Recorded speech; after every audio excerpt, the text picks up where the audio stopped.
ቆረጥኩ ነው በአካውንቱ። ስለዚህ ኮፒ ሊንክ ለማድረግ ሞክሩ። እሺ ቫላር አለክ ወይ አለው ጃቢር ቀጥል። እሺ ስለ ነብዩ መሐመድ እያወራክ ነበር። ኖርማሊ እናንተ ነብዩ ኢሳም እኮ ለእናንተ ፕሮፊት ነው አይደለ? ነው አይደለ? ስለዚህ ነብዩ ኢሳን መቀበልና ነብዩ መሐመድ መቀበል አለመቀበል አይደለም ቁም ነገሩ። ዋናው ቁም ነገር እግዚአብሔርን ማምለክ ለእግዚአብሔር መገዛት ነው። እሺ ነቢያቶችን መቀበል አይደለም እኮ አይደለ? ያው እኮ ነቢያቶችንም መቀበል አለብክ። ምክንያቱም በእነሱ በኩል ካልሆነ ፈጣሪን እንዴት ታገኘዋለህ? እኮ መቀበል የሚለውን ነገር ለይልኛል። መቀበል ማለት በቃ እነሱ ከፈጣሪ እንደተላኩ የፋራን ተራራ የጠቀስከው አንተ አንደርስታንድ አደርጋለሁ። ከፋራን ተራራ የሚመጣው ነብዩ ፋራ ተራራ አረብ ውስጥ ስለሚገኝ ነብዩ መሐመድ ናቸው የሚለውን ሎጂካሊ ክርክር እኔ ጋር ተውና እንትና ጋር እነ ማን ነው ያንድ ጺማም ሰው ያለ እፎይ ምናምን የሚሉት ጋር እነሱ ጋር ተከራከሩ። ከኔ ጋር ስለ አንድ አምላክ ስለ እግዚአብሔር ማውራት እንችላለን፣ መስማማት እንችላለን። ኤኒዌይስ ከኔ ጋር ይሄን ጥያቄ መጠየቅ የለብህም። አንተ ስለ ነብዩ መሐመድ ያለ ኦፒኒየን ምንድነው? ስለ ነብዩ መሐመድ እኔ መጽሐፌ ላይ ባለው ነገር ብቻ ነው መነጋገር የምችለው ኖርማሊ። እሺ አንተ በብሉይ ኪዳን ድረስ ነብዩ መሐመድ ያስተማሩትን ትምህርት የማንበብ እድሉም አጋጣሚውም የለኝ፣ አላነበብኩም። እሺ ይሰማል? ትሰማለህ? እሺ ቆይ አንዴ። ይሰማል ጃቢር? ትሰማለህ? ለምሳሌ አንድ ጥያቄ ልጠይቅ ጃቢር። ቀጥል።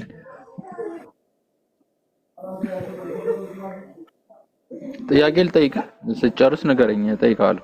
ቀጥል፣ እየሰማሁህ ነው። የሰማይ ነው። ከእስልምና በፊት ስለ ኖስቲኮች ታውቃለህ? ኖስቲክ የሚባሉትን ወይም ግኖስቲክ የሚባሉትን የአምላክ መኖሩን የሚያምኑ ከእስልምና በፊት ኢየሱስ ክርስቶስ ኖስቲክ ማለት ኤርሊ ዶሴቲክ የሚባሉ በስጋው አልመጣም አፒር አደረገ ኢየሱስ ወይም ዶሴቲክ የሚባሉ ናቸውና አላቃቸውም። ንገረኝ በደምብ። ሰላም ነው። ዶሴቲኮች ማለት ሰከንድ ሴንቸሪ ላይ የነበሩ ራሳቸውን እንደ ክርስቲያን የሚቆጥሩ የክርስቲያን ሴክቶች ናቸው። እነሱ ኢየሱስ ክርስቶስ በመስቀል ላይ አልተሰቀለም፣ በሱ ቦታ ሌላ ሰው ነው የተሰቀለው ብለው የሚያምኑ ናቸው። ዮሐንስ እነዚህ ሰዎች ከእስልምና በፊት ነበር የነበሩት። ለምሳሌ በእናንተ አስተምሮ ኢየሱስ ክርስቶስ አልተሰቀለም፣ በሱ ቦታ ሌላ ሰው ነው የተሰቀለው። ለምሳሌ አንዳንድ ጊዜ ከክርስቲያኖች ጋር ስትከራከሩ አርጊው ወይ ዲቤት ስታደርጉ ሰማችሁ የቀሬናው ስምዖን የተሰቀለው ብላችሁ ታምናላችሁ አይደለ? እኛ እናምንም። እንደዚህ አይነት አርጊውመንቶች አሉ እንጂ እንዲህ ተብሎ የተጻፈ ነገር የለም። ኦኬ፣ ስለዚህ ኢየሱስ ክርስቶስ በመስቀል ላይ ተሰቅሏል፣ ነብዩ ኢሳ ተሰቅሏል ብላችሁ ታምናላችሁ? ሌላ ሰው ተመሳስሎባቸው ሰቀሉ ነው እኛ ጋር ያለው ትምህርት። ተመሳስሎባቸው ሰቀሉ። ኖስቲኮችም ኤርሊ ሰከንድ ሴንቸሪ ላይ የነበሩት ኖስቲኮች ኢየሱስ አልተሰቀለም፣ በሱ ቦታ ሌላ ሰው ነው የተሰቀለው ብለው ያምናሉ። ስለዚህ ምንድነው የሚያገናኛችሁ ከኖስቲኮች ጋር? በዚህ ሐሳብ ትስማማለህ? እነሱም ኢየሱስ አልተሰቀለም፣ በሱ ቦታ ሌላ ሰው ነው የተሰቀለው። እንዲያውም ኢየሱስ ምን ሆነ ብለው አምናሉ። ላፊንግ ጂሰስ የሚል መጽሐፍ አለ። እሱ ቁጭ ብሎ እየሳቀ ነበረ፣ የተሰቀለው ሌላ ሰው ነው ብሎ ነው። ከዛስ መጨረሻው ምን ሆነ? ወደ ሰማይ አረገ። he was just taken to the heaven። ወደ ሰማይ አረገ። የሆነ የሚመሳሰል ነገር አለው ግን ስለዚህ ይሄ ቁርአኑ ወይም ቅዱስ ቁርአኑ እንዴት እንደዚህ አይነት አመለካከት ሊኖረው ቻለው? ምክንያቱም አንዳንድ ስኮላሮች ቅዱስ ቁርአኑ የተጻፈው ምክንያቱም ኖስቲኮች ሶሪያ ውስጥ ነበሩ፣ አረብ ምድር ላይ ደማስቆ ምናምን ነበሩ፣ ከነሱ አዳፕት የተደረገ ነው ስለ ኢየሱስ ክርስቶስ ብሎ ያስባሉና አንተ በዚህ ላይ ምን አስተያየት አለ? ምክንያቱም ከእስልምና በፊት ኖስቲኮች ኢየሱስ አልተሰቀለም ብሎ ያስባሉ። ገብቷል? በዚህ ጉዳይ ላይ እንዴት ምን አስተያየት አለ ጃቢር? እስኪ ይቅርታ ሚውት ላድርግና ልስማ። ችግር የለውም። እኔ አሁን ስለ ኢየሱስ ክርስቶስ ስቅለት የመጀመሪያ ሀሳቤ ምንም ጥቅም አለመኖሩ ነው። ምንም ዩዝለስ የሆነ ነገር በመሆኑ ነው። ምንም ጥቅም የለውም። ምክንያቱም ገና ከኮንሰፕቱ ራሱ ስንጀምር ጥቅም የለውም። በቃ ገባ ዩዝለስ መሆኑ ለእኔ ምንም ጥቅም የለውም። ዩዝለስ መሆኑ ተሰቀለም አልተሰቀለም ለእኔም ምንም ጥቅም የለውም። እሱ ቢሰቀልም ባይሰቀልም የሰው ልጅን ኃጢአት ምንም ስርየት ለማድረግ ምናምን የሚለው ተረት ተረት ነው ለእኔ። ግን በቅዱስ ቁርአኑ ላይ ይህን ኮንሴፕት እንዴት ተገኘ? ምክንያቱም ከእስልምና በፊት ኖስቲኮች ኢየሱስ አልተሰቀለም ብለው የሚያስቡ ኖስቲኮች ነበሩ። ኖሲስ ማለት ግኖሲስ ማለት አዋቂዎች ኖሌጅብል ማለት ነውና ግን እንዴት ከእናንተ አስተምሮ ጋር እንዴት ሊገናኝ ቻለ እኮ ልመጣልህ እኮ ነው የኔ ጥያቄ። ልመጣልህ ነው ሐሳቡ። አንደኛው ነገር የኔ መነሻ እሱ ነው አልኩ። ኢየሱስ ክርስቶስ መሰቀል ምንም ዩዝለስ ነው፣ ምንም ጥቅም የለውም። አንደኛ ነገር ማለት ነው። ሁለተኛው ነገር ደግሞ እንደ ነጥብ ማነሳው ይሁዳ ኢየሱስ ክርስቶስን በ30 ዲናር ሸጦታል።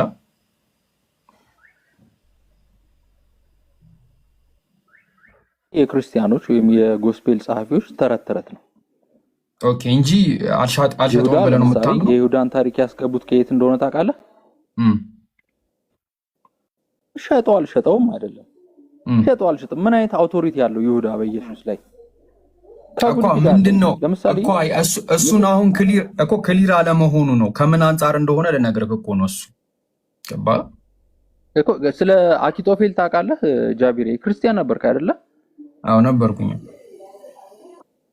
አኪጦፌልን ታውቀዋለህ? የዳዊት አማካሪ ነበር አኪጦፌል ወይም አሂጦፌል። እሺ የዳዊት አማካሪ ነበር። የዳዊት ልጅ አቢሴሎም ከአባቱ ርቆ ሄዶ ሸፍቶ የዳዊትን የአባቱን መንግስት ለመገልበጥ ወሰነ። እሺ የዳዊት አማካሪ ደግሞ አሂጦፌል ነበር። አሂጦፌል የሚባል አማካሪ ነበር። እሺ ዳዊትን ክዶ ከአቢሴሎም ጋር ተባበረ። ገብቷል? ከዛ በኋላ ከተባበረ በኋላ ሐሳቡ ስላልተሳካለት ተመልሶ ወደ ቤተሰቦቹ ተመለሰ። ኮንፌስ አደረገ፣ ሁሉን ነገር እንትን አለ። ከዛ ሄዶ ታንቆ ሞተ። ከዛ የዳዊት መዝሙር ላይ ይመጣና ከኔ ጋር ማዕድ የተጋራው በኔ ላይ እንትኑን አነሳ፣ አብሮኝ ማዕድ እንጀራን የበላ እንጀራን የቆረሰ ምናምን የሚለውን ታሪክ ክርስቲያኖች አመጡና ይሁዳን አስገቡት። ይሁዳ የሚባል ነገር ባይዘዌ የለም። ለምሳሌ ጳውሎስ ክርስቶስ ከሞት ሲነሳ ለ12ቱ ሐዋርያት ተገለጠ ነው የሚለው። ኦልሬዲ እኮ ይሁዳ እኮ ሞቷል እኮ ተሰቅሎ ሞቷል ብለው ያስባሉ። ሸመሸምካቸው። እኔ ገብቶሃል አይደል? እንዴት ታይፖሎጂውን እንዴት ክሬት እንደሚያደርጉት ልነግርህ ስለምፈልግ ነው ባይዘው። ያ እኔ ላይክ እኔ አሁን ለምሳሌ ፐርሰናሊ ካለኝ ኤክስፔሪንስ አንፃር ላይክ ከክርስትና በጣም በቃ እርግጠኛ ሆኜ እንደወጣበት እንትን ያልኩት ላይክ ስለ ሲክሪት ሶሳይቲ ታውቃለህ አይደል? ሲክሪት ሶሳይቲ ሁለት አይነት አሰራር አላቸው። አንደኛ ኢንፍሮንት ነው ፊት ለፊት የሚያደርጓቸው ነገር፣ ሁለተኛው ደግሞ ቢሃይንድ የሚያደርጉት ነገር ነው። በጣም ዳይሜጅ የሚያደርገው ቢሃይንድ የሚያደርጉት ነገር ነው። በሚስጥር ስለ በቃ የሰው ልጆች ጥሩ ናቸው ብሎ በሚያስቡባቸው ቦታ በጣም ብዙ ዳይሜጅ ነው የሚያደርጉት እና አንዱ ክርስቲያኒቲ ነው ብዬ ነው በቃ ክርስቲያኒቲን እነሱ ናቸው የሰሩት እነሱን የፈጠሩት ብዬ ነው ማምነው ናቸው። ለምሳሌ እንዴት እንደሆነ ልንገርህ። ለምሳሌ የዳን ብራውን መጽሐፍ ምንድን ነበረ? ዳን ብራውን የጻፈው በጣም የተወገዘ መጽሐፍ አለ እኮ አቦቶ ጠፋብኝ። ታውቀዋለህ? የዳን ብራውን መጽሐፍ ይሄ እኔ አላውቅም። ኤኖስቶ እሺ፣ ችግር የለም። ታውቀዋለህ? ስሙን ብጠራልህ ታውቀዋለህ እንዴ? እሱን የማያነሳ እኮ ያላወገዘ የለም እኮ። ለምሳሌ ፈረንሳይ ውስጥ ሜሮቪኒያን ዳይናስቲ የሚባሉ አሉ። ሜሮቪኒያን የሚባሉ አሉ። እሺ፣ እነሱም እንደሚያስቡ ታውቃለህ? ኢየሱስ ክርስቶስ እኔ አልቀበለውም፣ ባይዘው አልቀበለውም። እቀበለዋለሁ እያልኩ አይደለም። የምታዳምጡኝ ሰዎች እንደዛ እንዳታስቡ። እሺ፣ ኢየሱስ ክርስቶስ ወደ ፈረንሳይ ዮሴፍ የአርማቲያው ዮሴፍ ታውቀዋለህ? የክርስቶስን ስጋ ምናምን ከመስቀል አውርዶ ጲላጦስን ጠይቆ ምናምን አስፈቅዶ የቀበረው። እሺ፣ እሱንና መቅደላዊ ማርያምን ይዞ ወደ ፈረንሳይ ሄደ። ሜሮቪኒያኖች ናቸው የሚሉት። ባይዘ ወይ ሀብስበርግ ዳይናስቲ ይባላል አውስትሪያ ውስጥ በፊት ነውና መግደላዊ ማርያም ከኢየሱስ አርግዛ ነበረ፣ ሚስቱ ነች።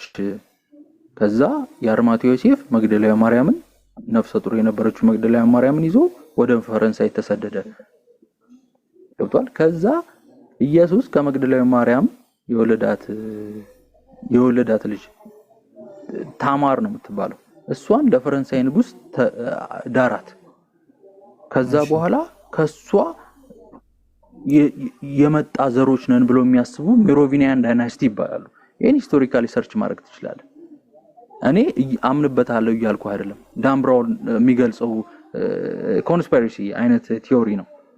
እነሱ ክሌም የሚያደርጉት ለምሳሌ እንግሊዞች ክሌም የሚያደርጉት ራሳቸውን ታውቃለህ፣ ለንጉስ ኃይለ ሥላሴ ምናምን ራሳቸውን በውብ ሲያደርጉ ንግስት ቪክቶሪያ መታ ምናምን ገብቷላ። ኤኒዌይስ እንደዚህ አይነት ቲዮሎጂዎችም አሉ እንዳልከው ኮንስፓይረሲ። ቋኒ አሁን እሱ ነው ፖይንት ክሌም ያደርጉ። ማለት እኔ አሁን ኮንስፓይረሲ የሆነ ቲዮሪ ቸርች ፋዘሮች ክሬት ያደርጉ። ምንድነው አንደኛ ፖይንት እኔ ክርስቲያኒቲ እኔ በራሴ ፕሩፍ ያደረኩት። ኤኒዌይስ ልነግርህ የምፈልገው ነገር ምንድነው ኒው ቴስታመንት ሜቢ እንደውም አንዳንዶች ሲከራከሩ ሰማሉ። እንደውም ነብዩ መሐመድ እኮ አዲስ ኪዳንን ይቀበላሉ ምናምን ሲሉ ሰማሉኝ። ኮራፕት ለተደረገ ነው። አይ ቲንክ ኔትወርካችን ላግ እያደረገ ነው። ታረጋለህ ፍላይት ሞድህን አብረውና እንደገና አጥፋውና እንደገና ላይክ አብርተው አጥፋውና ተመልሰና እንደገና ላግ እያደረገ ነው። ቆይቶ ነው የሚሰማኝ እኔ ድምጽ። የሰማው ነው።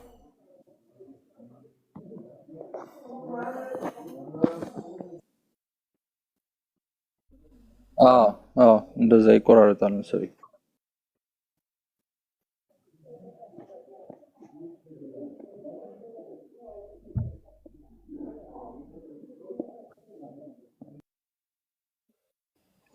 ተመልሶ ይምጣ። እስካሁን ድረስ ያወራሁት አሁን ነው ሰምቶ የጨረሰው። ለዛ ነው ዝም ያልኩት። እሺ ኢብኑ ሐሰን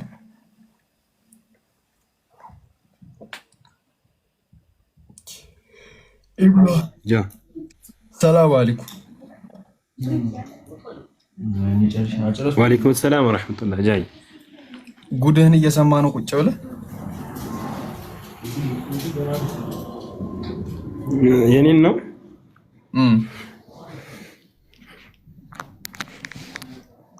ማለት ነው። እስቲ አሁን እኔ ማስረጃ ሳትጠይቁኝ ለምንድን ነው ያስወጣችሁት?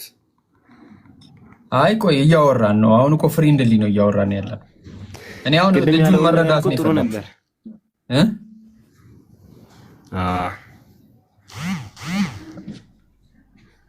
አሪፍ ነው ወላሂ። እንደዛ አይነትም ሰው ካለ አሪፍ ነው እኮ አንዳንዴ። እኔ ያልተዋጠልኝ ከእንትን የተወለደ ነው ያለው ነገር ነው እንጂ ሌላውን ተቀብየዋለሁ እኮ እኔ ለመረዳት ነው ማለት ልጁን በደንብ መረዳት ምን እንደሚያምን ምናምን ነገር መረዳት ፈልጌ ነው። አይ ቲንክ ተመልሶ ይመጣል፣ እናወራለን ኢንሻአላህ።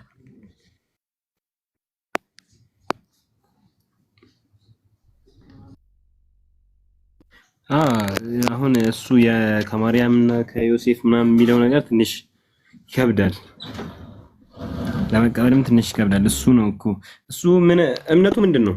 አይሁድ ነው። እስቲ እንግዲህ ሲመጣ እንሄድበታለን። ሲመለስ እንትንልበታለን። እሺ ኢትዮጵያ ሰላም አለይኩም። ኢንሻአላህ። ደግሞ አንተ ጥያቄዎችን ከየት ነው የምታመጣቸው?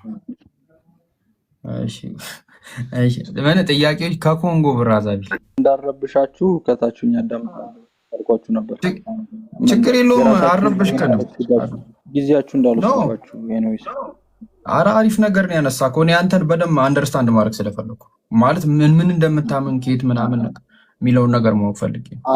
አትጠራጠረኝ፣ በግልጽ ነው የምነግርህ። ለምሳሌ እኔ አሁን ሙስሊም አይደለሁም ብያለሁ። ሙስሊም መሆንም አልፈልግም። ባይዘው ጃቢሬ እኔም መሆን አልፈልግም ነበር። የሚገርም ነገር እንዴት እንደሚደብሩኝ እንደነበር እንዳጠረጥረኝ በግልጽ ነው። ለመጠርጠር አይደለም ለመጠርጠር ተልኬ አይደለም። ገባሁ ወይ ምናምን አይደለም። ይኸው በግልጽ እየነገርኩ ነው። ስለ ኦርቶዶክስ ኧረ እኔ ስለተራ ስለሱ ምናምን አይደለም እነግርሃለሁ። ነው ስለሱ አይደለም። እኔ አንተ የምታምነውን ማወቅ ብቻ ነው የፈለኩት፣ ማወቅ ብቻ። ገባህ? በቃ ይሄ ነው የኔን እምነት ነግሬሃለሁ። ባይዘው ግን እግዚአብሔርን ነው የማመልከው። በቃ አለቀ። እግዚአብሔር አንድ ፈጣሪ ነው፣ አለቀ። አንድ አምላክ እግዚአብሔር አለ፣ አለቀ። ወደ እርሱ በመመለስ ብቻ ነው ምድነው። በመስቀል ስራ ጳውሎስ እንደሚዘላብደው ይሄ የሮም ወታደር እንደሚዘላብደው አይደለም ማምነው ነው። ገብቷል?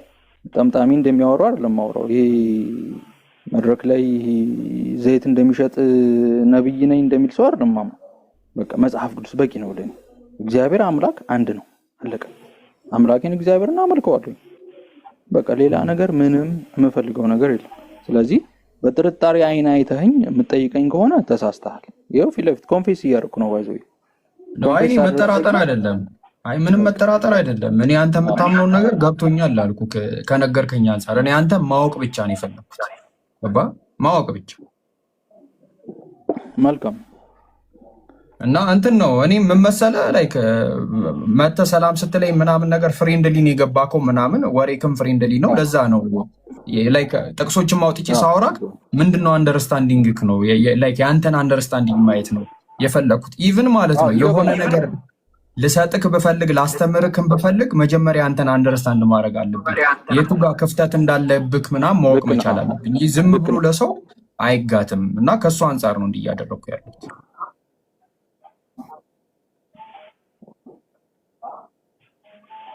ልክ ነው። አመሰግናለሁ። ባዘው ጃብሪ ማለት በጣም ቶለሬት አድርገህ ስላወራኝ ሁላችሁም ስላዳመጣችሁኝ አመሰግናለሁ። በጣም ሪስፔክት አድርጋችኋል። ብዙ ጊዜ እሰማለሁ ባዘው ቪዲዮዎቻችሁን የሆነ ቆርጠው ምናምን ፖስት የሚያደርጉትን ነገር አያለሁኝ እና ሪስፔክት አለኝ። ባይዘው አንድን ኦርቶዶክስ ወይ አንድን ሉተራን ስለ ስላሴ ያስተምረኝ ከምል ይበልጥ አንድ ሙስሊም ስለ ስላሴ ያስረዳኝ የማያምነው ሙስሊም ባይዘው የማያምነው ሙስሊም ስለ ስላሴ ያስረዳኝ ብሎ ያስረዳኛል። ይሄ ነው የኔ እምነት። የማያምነው ያስረዳኛል፣ የሚያምኑት ግን አያስረዱ። ገብቷል? ሞር እናንተ ጋር ያለው ኖሌጅ የተሻለ ነው። ይሄን ኮንፌስ አደርጋለሁ፣ መሰክራለሁ። እነሱ ከዛ አንፃር ተረዱት። አክቹሊ እነሱ ላይ ነው ያለኝ ኮምፕሌን መመሰለህማ። እኔ ወደ ቲክቶክ ስመጣ ክርስትና ላይ ጥያቄ ጠይቄ ወደ ክርስትና ለመመለስ ነበር የመጣሁት። ገባህ አይደል? እና እንደነሱ ካልሆንክላቸው ዱላ ይቀድማቸዋል። ብዙ ጊዜ ኤክስፒሪየንስ አድርጌዋለሁ። ባይዘው ስገባ እንደዚህ ነው ስል ከሙስሊሞች ናቸው ልከው የመጡት። የመጣኸው ተልከህ ነው። ያው የሚያዳምጥ ኦርቶዶክስ ካለ ፊት ለፊት እናገራለሁ። ኦርቶዶክስ ቤት በተለይ እኔ የምባል ነበር እንደዛ ሙስሊሞች ልከው ነው የገባኸው ነው የሚሉኝ። ለነሱ ሃይማኖት እስልምና ክርስትና ብቻ ስለሆነ ነው የሚል በሙሉ ነው። ለነሱ አንድ አምላክ አለ የሚል ሙስሊም ብቻ ነው ብሎ ነው አንደርስታንድ የሚያደርጉት። አይሁድን ራሱ ረስተውታል እኮ ባይዘው። ገብቷል? በጣም ረስተውታል። አንድ አምላክ እግዚአብሔር ብቻ ነው፣ ስላሴ የሚባል ነገር የለም ስትላቸው በቃ ሙስሊም ልኮ ነው ገብቷል? አንድ እንደውም እውነተኛው የሚባል ልጅ አለ። እኛ ሶስት አምላክ ነው የምናመልከው፣ አንድ አምላክማ ሙስሊሞች ነው የሚያመልኩት። ሶስት አምላክ ካላልክማ አንድ አምላክ ካልክ በቃ መስለምክ ነው ይላል። እንደው እንደዛ ነው አንደርስታንድ የሚያደርጉት ባይዘው። ፕላቶኒያን ኢቭን እኮ የነሱ የራሳቸው እኮ ስኮላሮች አንደርስታንድ ያደርጉታል የጻፉት ብዙ። እኔ ለምሳሌ በፊት ክርስቲያን የነበሩ ለምሳሌ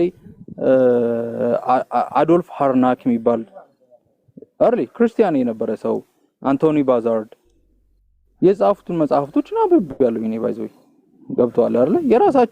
የራሳቸው ሰዎች ኮንፌስ ያደረጉትን ነገር ነው አንብቤ ነው ከዚህ እንትን መውጣት ይፈለኩ። ገብቷል አይደል? ምክንያቱም እውነት እኔም ማመልከው እግዚአብሔር ልጄን አልተቀበልክም ላንተ የላኩልት ልጅ ማለት ሎጂካል በራሱ የማይግባባ የማይስማማ ነገር።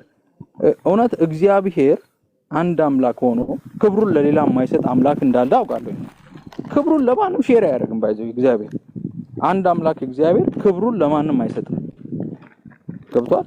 ልጄን ካልተቀበልክ እገልሃለሁ ካለኝ እውነት ኃጢያትን ይቅር አልልህም ካለኝ እውነት ይቅር አይበለኝ። ይሄ ነው የኔ ይመቸው። እውነቴ ይመቸው። ምክንያቱም እሺ እውነተኛው አምላክ እሱ ሆኖ እሱ ማመን ሲገባኝ ነው እኔን ተወኝ ልጄን ብቻ አመን የሚል አምላክ ካለ እውነት እሱ አምላክ አይደለም። እኔ የማውቀው አምላክ ግን እንደዛ አይደለም። ብቻውን የሚመለክ እናተኛ አምላክ ነው። ገብቶሃል? በጣም አይ ጥሩ ፖይንት ነው ያነሳው። እስቲ ከእንትና ጋር አውሩና አንድ ነጥብ ላይ ከኔ ጋር እናወራለን። ጃል አስተዋወቀ። እሱም ቅርብ ጊዜ የሰለመ ልጅ ነው። ከክርስትና ወደ እስልምና የመጣ ልጅ ነው። ጃልክ ሰላም አለይኩም። መልካም እሺ። ጃ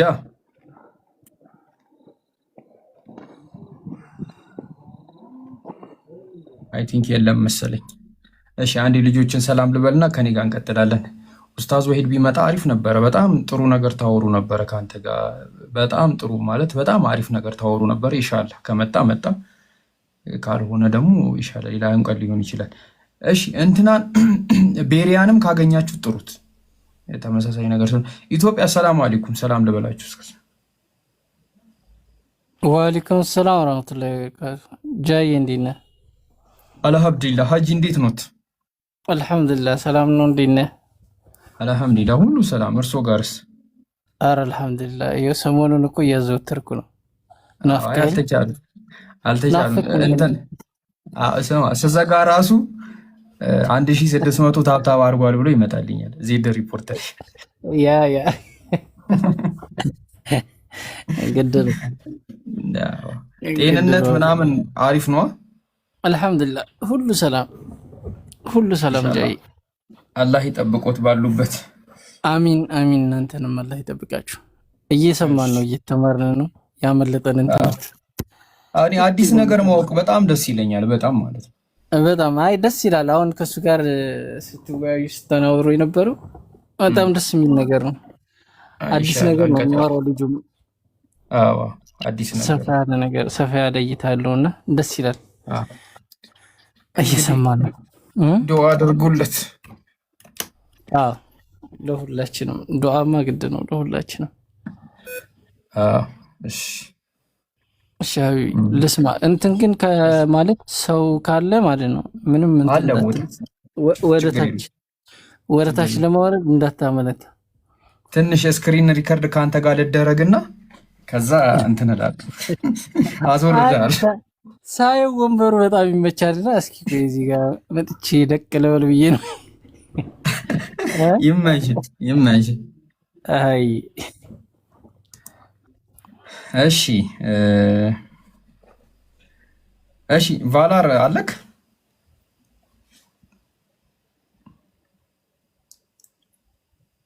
አለው ጃቢሪ። እስቲ ስለ እስልምና ሃይማኖት እናውራ። ስለ እስልምና ሃይማኖት። እስልምና ምን ማለት ነው? ትርጉሙን ታውቃለህ? ኢስላም ሰላም ነው። ሰላም የምን ሰላም? እሱን አላውቅም። እሺ እኔ ላስረዳክ። ኢስላምና ሙስሊም ምን ማለት እንደሆነ ላስረዳክ። እሺ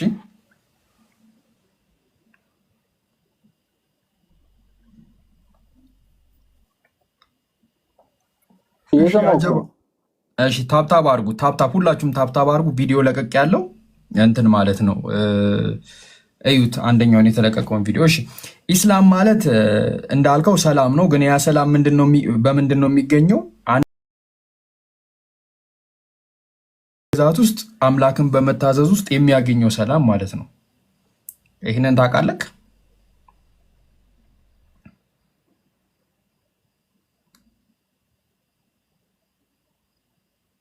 ከንጃቢሬ ኢስላም ማለት አንድ ሰው ሙሉ ለሙሉ ራሱን ለአንድ ፈጣሪ በማስገዛት ለአንድ ፈጣሪ በመታዘዝ የሚሰማው ሰላም ማለት ነው። መልካም።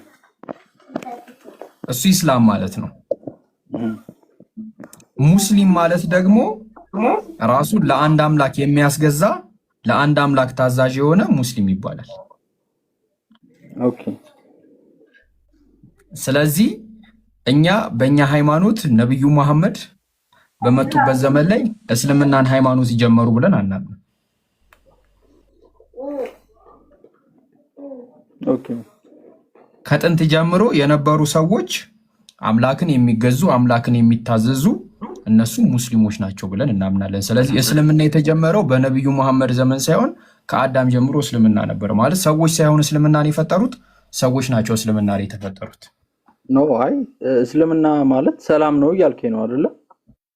ለአንድ አምላክ በመገዛትና በመታዘዝ የሚገኝ ኖ አይ የቃሉ ትርጉም ምንድን ነው? ይሄ ነው ትርጉም ኢስላም። የቃሉ ትርጉም ሰላም ማለት ነው አይደለ?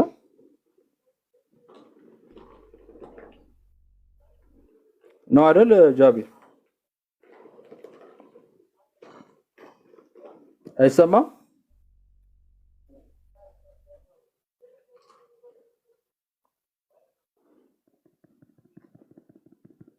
አይሰማም?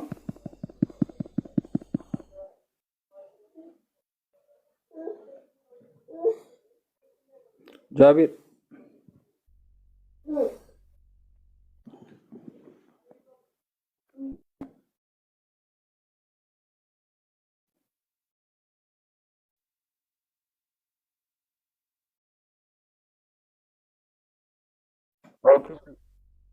ኦኬ ማውራት እንችላለን። ተመለሰ መሰለኝ።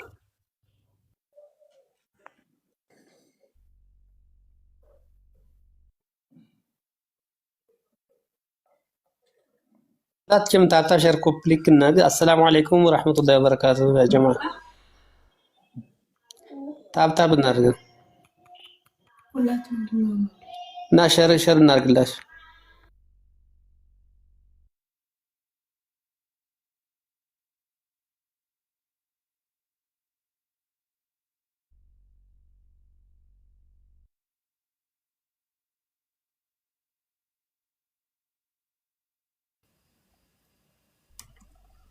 እሺ ይሰማሉ?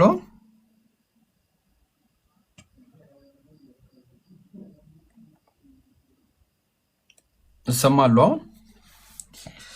ሰማለህ? እሺ ጉልቤው መጣክ?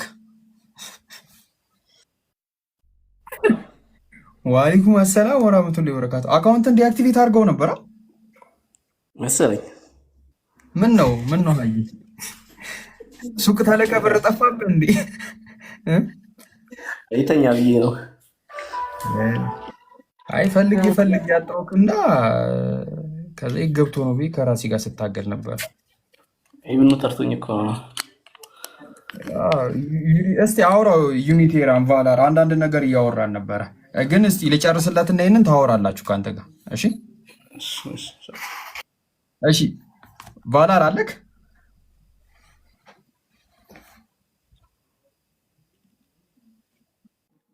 እሺ እና እንትን አረብኛው ቋንቋ ላይ ተረዳኸኝ ያልኩትን ነገር?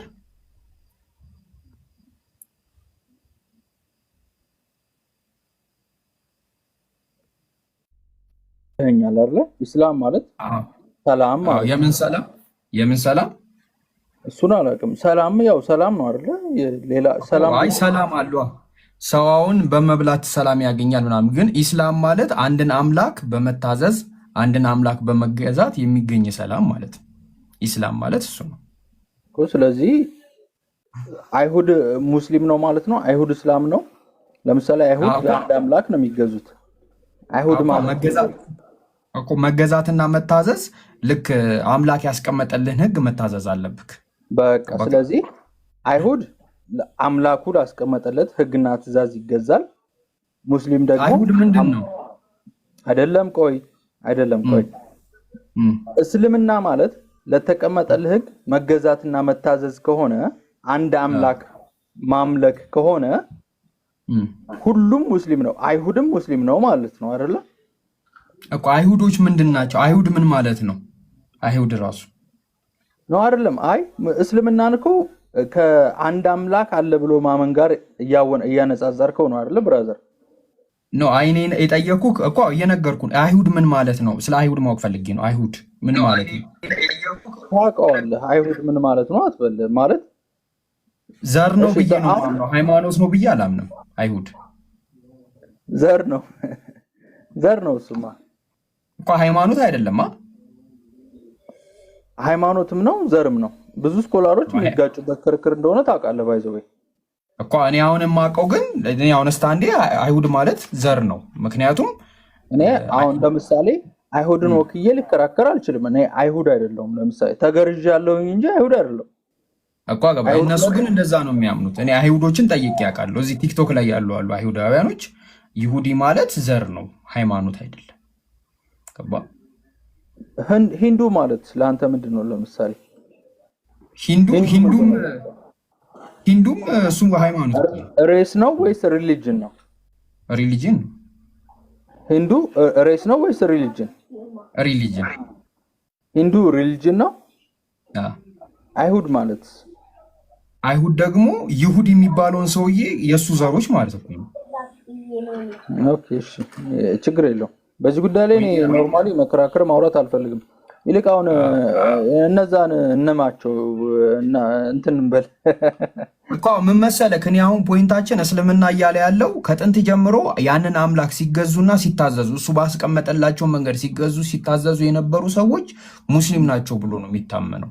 ከዛ ነብዩ መሐመድ ይሄንን ትምህርት ነው ያስቀጠሉት። ኦኬ፣ በግርዛት ታምናለህ? ግን ጃቢር በመገረዝ ታምናለህ? በመገረዝ ማለት ለእንትናና ለእንትና የተገባላቸው ቃል ኪዳን አይደለ? ለእስማኤልና ለእንትና በአብርሃም በኩል። ኦኬ፣ ስለዚህ በመገረዝ ታምናለህ አይደለ? የሰው ይገረዛል አይደለም? ሰው ይገረዛል አይደለም?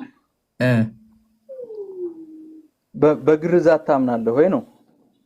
ምንድን ነው ማምነው? አንተ የተገረዝከው ለምንድን ነው? ሰው ስለሚገረዝ ነው።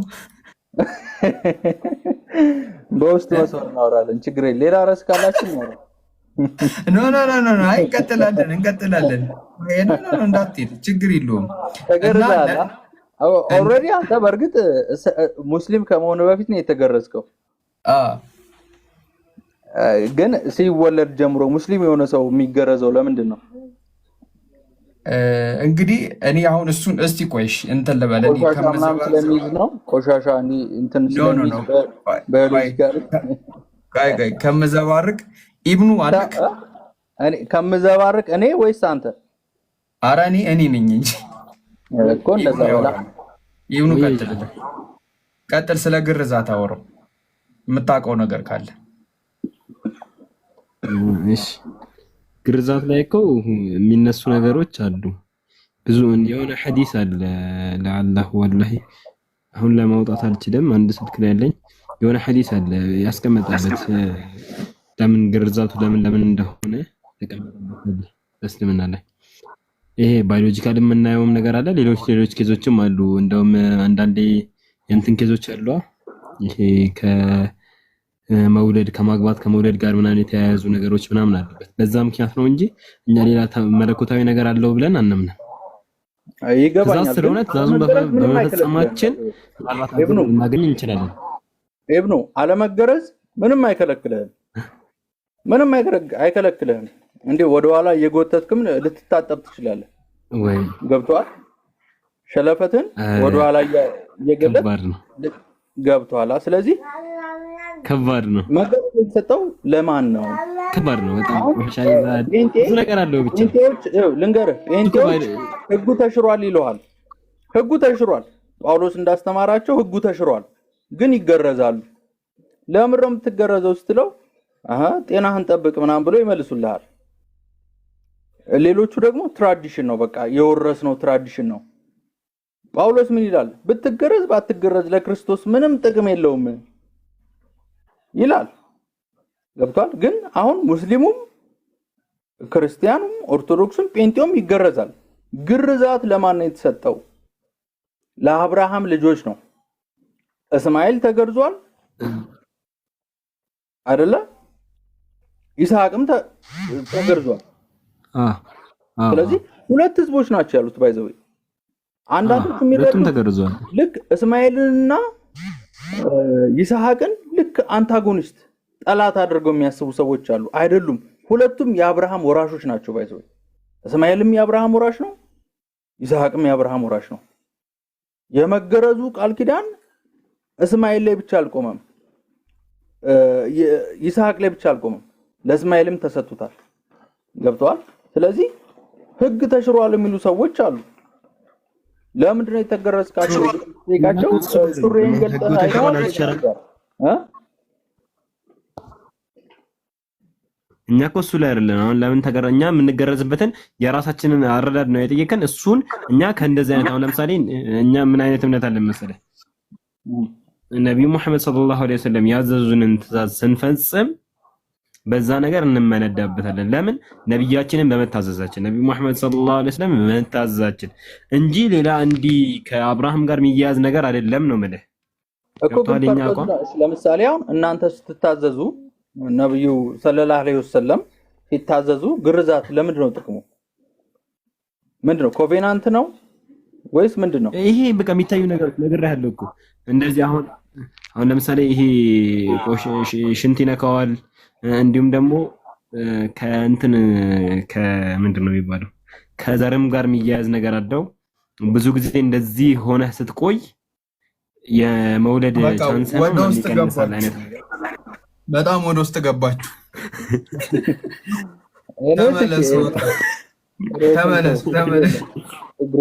ተመለስ።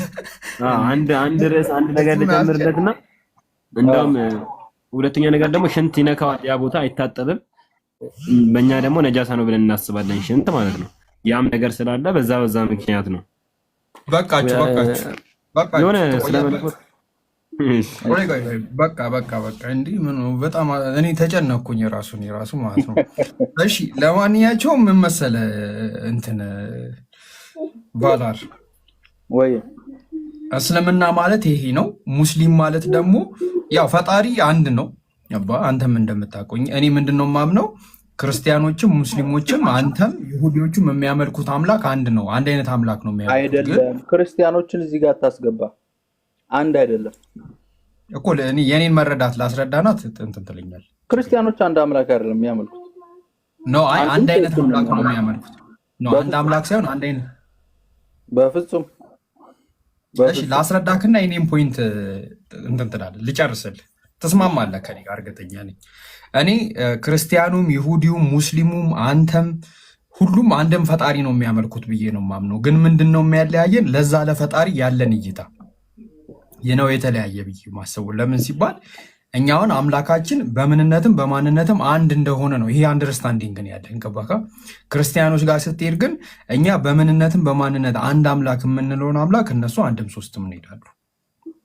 እንደየእንትኑ የየራሳቸው የሆነ እይታ ያለውና አንዱ ትክክለኛ አስተያየት ነው፣ ሌሎቹ የተሳሳቱ እይቶች ናቸው የሚል እምነት ነው ያለኝ። ምን ትላለህ እዚህ ላይ?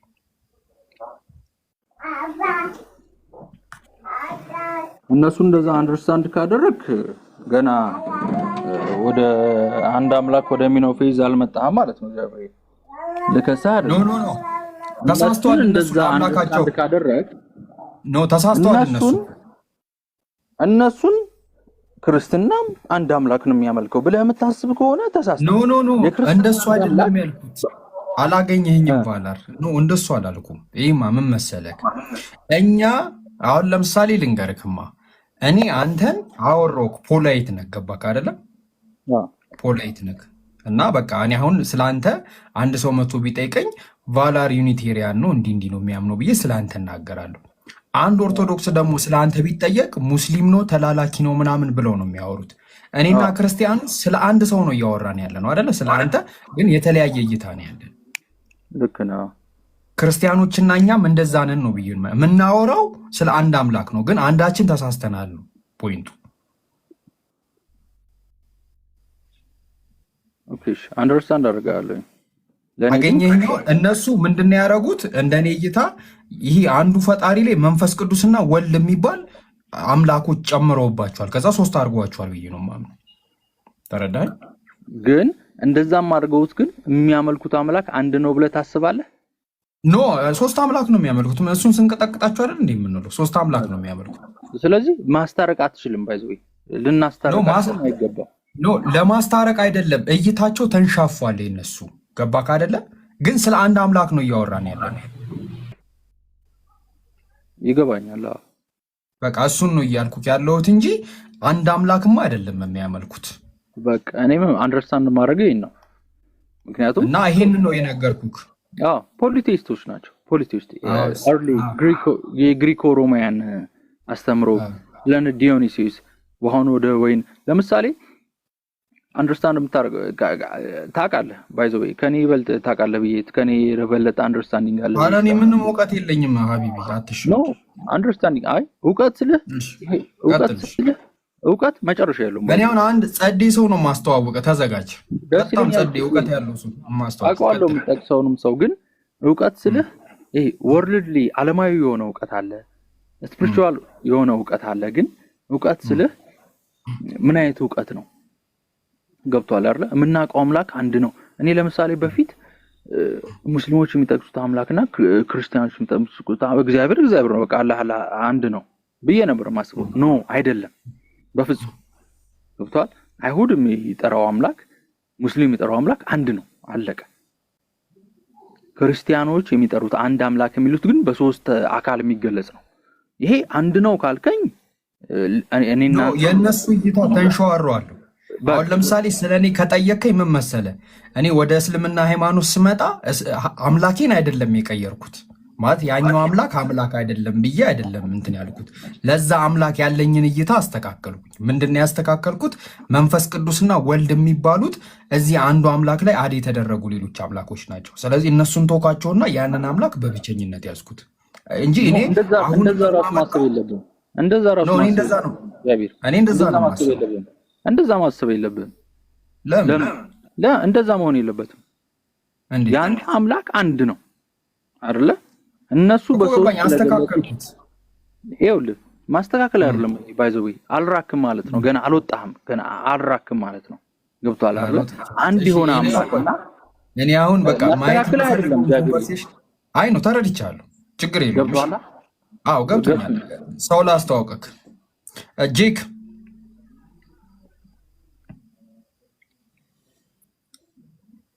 ጄክ የለውም እንዳትለኝና ደሜን እንዳታፈለው።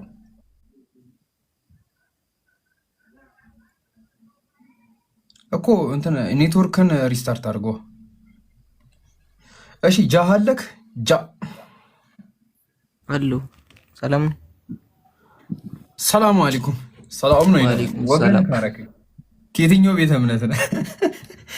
ወደ ድሮ መለስ ዛሬ ከውሱ ጋር ስትከራከር አየሁክ። ሪከርደን እያየሁ ስስቅ ነበር። አንተ የቆየ እስቲ ከባል አርጋ ተዋወቁ። ጂክ እስኪመለስ ደህና ምሽህ ባዳ። እንዴት ነህ ጃክ? አለን አልሐምዱሊላህ። ብዙ ጃ ሆናችኋል። በዚህ ጃ እዚህ ጋር ጃ እምቢራ አለ፣ እዛ ጋር ጃ አለ። እሺ ባይዘው በጣም ነው የምወዳችሁ። ባይዘው ለጎስፔል ያላችሁ አንደርስታንዲንግ ከክርስቲያኖች ይበልጣል። በዚህ ነው የማደንቃችሁ። ባይዘው እነሱ ያልተረዱት ነገር እናንተ ገብቷችኋል። ይሄ ማሽቃበጥ አይደለም። ባይዘው በሁሉም ቦታ ላይ መናገር ይችላል። የትኛውን ቦታ ላይ ኢንቫይት ብደረግ እናገረዋለሁ። አንድ ክርስቲያን ወይም ኦርቶዶክስ ጎስፔሉን ከሚያስረዳኝ ይበልጥ እናንተ ሳታምኑበት ብታስረዱኝ ይቀለኛል። ባይዘው እናንተ ስታስረዱኝ ክርስቲያን ሆናለሁ። ባይዘው እናንተ ካስረዳችሁኝ ክርስቲያን ሆናለሁ። ክርስቲያንን የሚሉኝ ሲያስረዱኝ ግን መሆን አልፈልግም። ባይዘው ይሄ ነው የኔ አንደርስታንዲንግ። ምክንያቱም በልጣችኋል፣ በቃ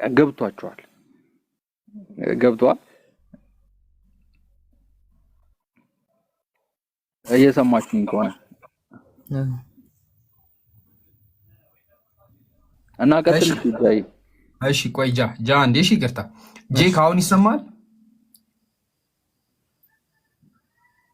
እዚህ ጋር ባላር መማሩን ተምረሃል ግን ማስተዋሉን ዘንግተሃል እያለኝ ነው። ኔቨር ጊቭ አፕ ተስፋ አትቁረጥ እያለ ነው። ኔቨር ጊቭ አፕ አይ ትበል። አሁን ኮመንት ላይ ምን መሰለህ ከአሶሳ ከወዲሶ ከቂንጪ ከአሶሳ ስለሆነ አትፍረድባቸው። ቀጥል ጄክ። ማውራት የሚመች ቦታ አልነበርኩም። ለዛም ደግሞ እየተቆራረጠ ነበር። ምን ላይ ናችሁ? አሁን ነው የገባሁት። እየሰማሁ ነበር። ስማ ነው ሀሳባችን ብዬ ነው። ከባላር ጋር ተዋወቁ፣ እንድትተዋወቅ ነው።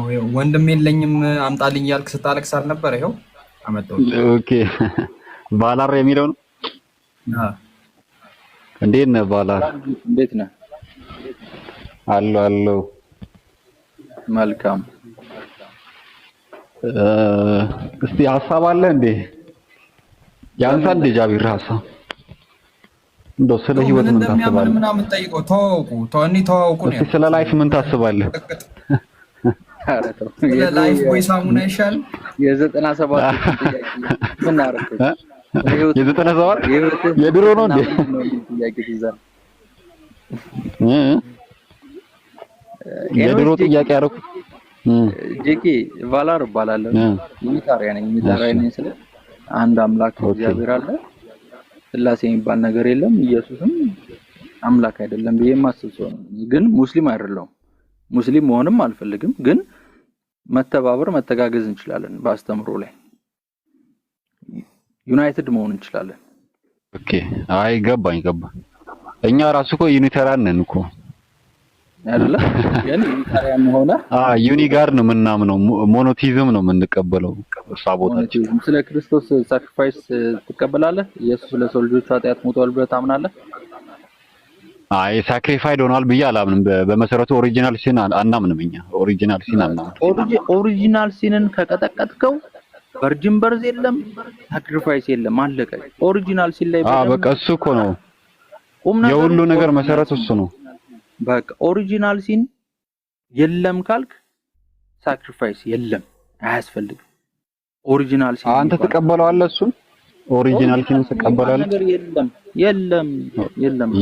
ኦኬ ታዲያ ለየትኛው ነው ሳክሪፋይ የሚሆነው ነው ጥያቄ? ምንም ሳክሪፋይስ አያስፈልግም። ሞሽ ናቸው አይሰቀሉት እኮ በቃ በራሱ እንደው ማንኛውም ሰው እንደሚሞተው ነው የሚሞተው ነው። በቃ ያስተጋባ ነውና ከቻላችሁ የሚታርጉ ድምጼን ስሰማው ሲያስተጋባ ይደብረኛል። ድምጼ ባይዘው ያለሽ አንተ አይደለም ሌላ ሰው። ቆይ ምን እናድርግ? አይደለም የሁሉም ሰው ቢሆን ጄክ ውረድና እንደገና ገባ። ኔትወርክ እየተቸገረ ስለነበረ እሺ ልውረድሽ። ትንሽ ኩሻፕ ይስራ አይሻልም? ይስተካከላል። ኤንዌስ ቅድም አሁን ወይስ ከራያን ጋር ይቀጥል ጄክ ኦኬ በጣም ጊዜያችሁን እየወሰድኩ ያለ ነው የመሰለኝ። አንተ እኮ አድባራችን ነህ። በቃ አሁን እኮ ማርክ ተደርገሃል። አንተ ሳትሰልም በቃ ወሬ በራሱ የለም። በቃ ኤንዌስ ግን ጄክ ያነሳው ነገር መሞት ነው የሞተው። ጄክ ይሰማል እና አሁን ጥያቄ የሚሆነው ምንድነው መሰለህ? ሳክሪፋይድ ሆነዋል ብለህ አታምንም? አላምንም። ኦኬ የሞተው ማንኛውም ሰው እንደሚሞተው ነው ብለህ ነው የምትቀበለው? አዎ ከ3000 በላይ ገሊላውያኖች ተሰቅለዋል። በዚህ በሮማውያኖች ብዙ ተሰቅለዋል። ብዙ የተሰቀሉ አካላቶች አሉ። እግዚአብሔር ደግሞ የሰውን ሳክሪፋይስ በጣም አምርሮ የሚጠላ ነው። ሲጀመር ሰው እንዴት ሳክሪፋይስ ይደረጋል? አይደረግም። ከበር ያ ስለማይሆን ያው ዲቫይን የእግዚአብሔር ልጅ ነው። ሰው ስለሆነ ነው፣ አንድ አምላክ ስለሆነ ነው። ሰው በራሱ ኃጢአቱን እንትን ማለት ስለማይችል አምላክ መሆን ይገባዋል። ኮንትራዲክሽን በጣም ብዙ ማለት እንኳን ለሚያምኑት ለማናምነው እንኳን ለወጣ ነው ሁሉ በጣም ጭንቅ ሆኖብናል። የሚያስተምሩት አስተምሮ ማለት ነው። እንኳን ሌላኛው እንትን ሐሳብ ምንድነው መሰለ? ሌላኛው ሐሳብ ሰዎች ከሞቱ በኋላ ገሃነም ይገባሉ ብለህ ነው የምታምነው? ገሃነም ሲኦል የሚባል ነገር የለም። በእናንተ አስተምሮ ሊኖር ይችላል እኮ እሱን ነው። እናንተ አሁን ገነት እንጂ ሲኦል የለም ብላችሁ ነው የምታምኑት አይደለ? እንደ ጆባ ዊትነስ ነው የምታምኑት? ኧረ እኔ ጆባ ዊትነስ አይደለሁም። ኧረ ተው ጃቢር፣ ምን አይነት ጓደኛ? ገብቶኛል። አይ እዚች ላይ ሐሳብ የላችሁም ወይ ማለት ነው እንጂ ነው አይደለም። በእኔ እምነት ሲኦልና ሲኦል የሚባል ነገር የለም። ሲኦል ማለት በዕብራይስጥ ቃል ሲኦል ማለት ግራውንድ ማለት አንደርግራውንድ መሬት ነው። ሰው የሚቀበርበት ከመሬት በታች ያለ ስፍራ ነው ሲኦል። በቃ መቃብር ማለት ነው ሲኦል። ሲኦል የሚባለው ቃል የመጣው በአዲስ ኪዳን የቄሶች ትምህርት ሰው የሚያስፈራሩበት፣ የሚያስጨንቁበት፣ ሰብሚት እንዲያደርግ ክሬት ያደረጉት እሱን ነው። አሁን እዚች ላይ ያያለን ከኛ ጋር ግን አንዱ ነጥብ እቺ ትመስለኛለች። ግን አንድ የሚያደርገን ነገር ደግሞ ይበልጣል። እሺ እንዴት ነው የሚቀጣው ብለህ ነው የምታምነው? አንድ አካል የሆነ ሕፃንን ፈጥፍጦ ገደለ፣ ብዙ ሰዎችን ጨፈጨፈ፣ ገደለ፣ ዝሙት ፈጸመ ምናምን በቃ ኢፍትሃዊ ነገር ላይ ከአምላክ ጋር ብቻ የሚገናኝ ሳይሆን ሌሎችን ሰዎችን በድሎ ሞተ ኢሚዲየትሊ። ያ ሰው በቃ ምንም ቅጣት የለውም ነው? እንደዛ አላልኩም። ነው ጥያቄ ብላል ሳይሆን ብላል ብዬማ አላልኩም። ጥያቄ ነው። ምንድነው ታዲያ ፍርዱ? ይህ ሰው ምንድነው? ለምሳሌ የሆነን ሰው እኔን ሰረቀኝ ወይ ገደለኝ፣ ሞተ፣ መቀጣጫ አለው የለውም ነው ጥያቄ። መቀጣጫ አለው። ይቀጣ። እርዝሊ ፍርድ ነው፣ ምድራዊ ፍርድ ይገጥማል። ሞተዋል እኮ ኢሚዲየትሊ ነው የሞተው ብያለሁ። ሰደሊ ማለት ወዲያው ነው ድንገት። ገዳዩ ነው የሞተው እንዴ? ገዳይ እኔን የገደለኝ አካል ሞተዋል፣ እኔን ገድሎኝም ሊሆን ይችላል። ኢሚዲየትሊ ሁለታችንም ሞተን፣ እሱ ኢሚዲየትሊ ሞተ ወዲያው ከገደለኝ በምር ላይ ምንም ሳይቆይ። ኤስካቶሎጂካል እና ኦንቶሎጂካል ኢንተርፕሪቴሽን ነው ያለው። ባይ ዘ ዌይ ኖርማሊ አንተ ሙስሊም ነህ ታዲያ የሰረቀ ሰው እጁ የሚቆረጠው ለምንድን ነው? እሱማ ይለያል። ይሄ እኮ ከስካቶሎጂ ጋር የሚገናኝ አይደለም። እኔ ጠየቅኩ ስካቶሎጂ ጋር ነው፣ ከነገር ፍጻሜ ጋር ተያይዞ ነው የጠየቅኩት። ነው እጁ የሚቆረጠው ለምንድን ነው? የሰረቀ ሰው ለምሳሌ ሲሰርቅ የተገኘ ሰው እጁ ይቆረጣል።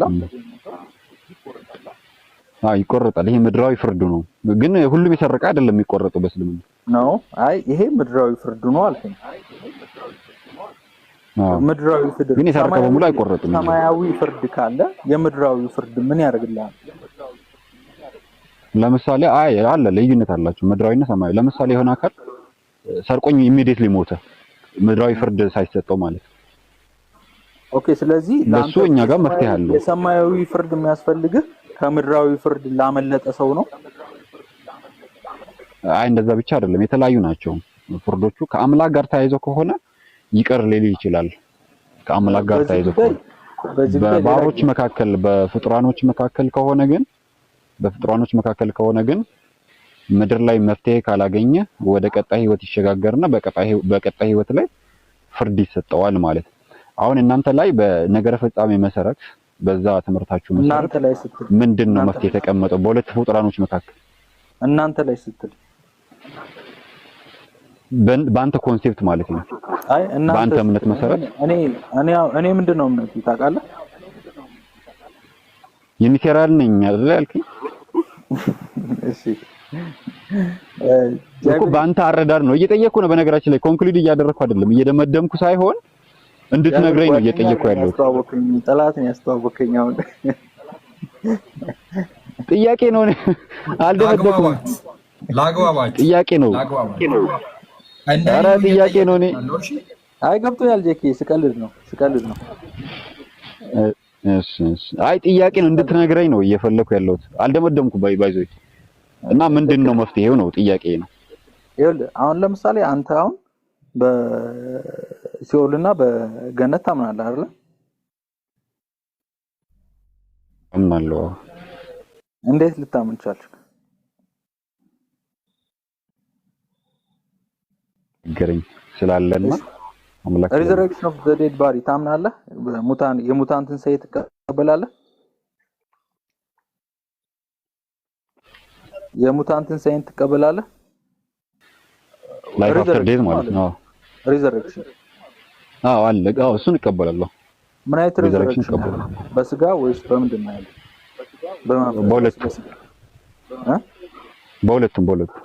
በሁለቱም ብዬ ነው ማምነው። በሁለቱም ማለት በመንፈስም በስጋም ትነሳለህ ብዬ ነው ማምነው። መንፈስ ከስጋ ተነጥሎ ወይስ ስጋ ከመንፈስ ተነጥሎ ወይስ አንድ ላይ? አይነጣጠልም። ስጋ የሚጠፋ አይደለም ብሮ ንገረኝ። እስልምና ማምነው ሃይማኖት የሚናገረው ነው ማምነው። እስልምና ማምነው ስለ እኔ ከኢስላም አስተምሮ ነው እኮ ከእስልምና አስተምሮ ሪዘረክሽን ያስተምራል። እስልምና በደንብ ነው የሚያስተምረው። እንደውም ያንን የማያምኑ ሰዎችን በመንፈስ ወይስ በስጋ? በሁለቱም ነው። መንፈስና ስጋ ይለያያሉ እንዴላ? እናንተ በመንፈስ ብቻ ብላችሁ ስለምታምኑ ሊሆን ይችላል። ምናልባት የምታምኑ ከሆነ ብዙዎቹ እኔ እኮ ገና አላወቅኩም ጄኪ። እኔ በሁለቱም አምናለሁ እኮ በሁለቱም ስትል አልገባም። ወይስ ምንድነው? ሳይለያይ አይለያይም ሳይለያይ እኮ ስለዚህ ስጋም መንፈስም አንድ ነው። አንድ ላይ ማለት ነው። ኦኬ ስለዚህ ታምናለህ? በደንብ ነው ማለት። በቃ በዚህ ጉዳይ ላይ ሌላ ጊዜ እንጠይቃለን። አንተ በምንድን ነው የምታምነው? እንቀጥላለን ሌላ ጊዜ። እሺ ያንተን ንገረን። እርዝሊ ባዲ ነው። እርዝሊ ነው። ይሄ መንግስተ ሰማያት ምናምን የሚባል ተረት የለም። ኦኬ ጎበዝ። የቅድሙን መልስልኝ። ስካቶሎጂ ላይ የጠየቅኩን ከፍትህ አንፃር የሆነ ሰውዬ እንገድሎኝ ኢሚዲየትሊ ሰደሊ ወዲያውኑ ቢሞት ምንድነው ፍርዱ ነው የምልህ። እሱን መልስልኝ። ይሄ ለለፈው ማንበብ ስለሚገባል። እሺ በቃ እኔ እናንተ እንደው የምንግባባ ሰዎች ነን። አሁን ከዚህች ንግግር መሰረት በማድረግ የምንግባባ ሰዎች ነን። መዘባረቅ አልፈልግም። ማንበብ በቃ እኔ ተመችቶኛል። የምሬን ነው።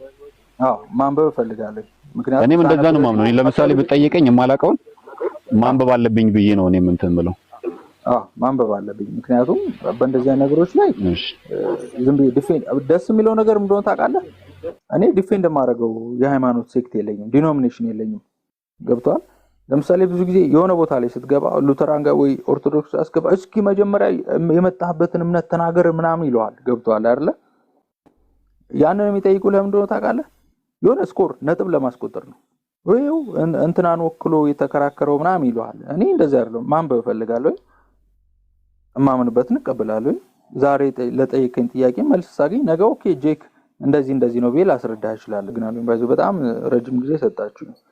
ጥያቄ ካላችሁ ማውራት ሌላ ርዕስ ላይ ማውራት እንችላለንና በተለይ ቴንክ ዩ በጣም ሪስፔክት ማድረገው ወንድሜ ነህ። ሁላችሁንም እንደዛው ወዳችኋለሁ።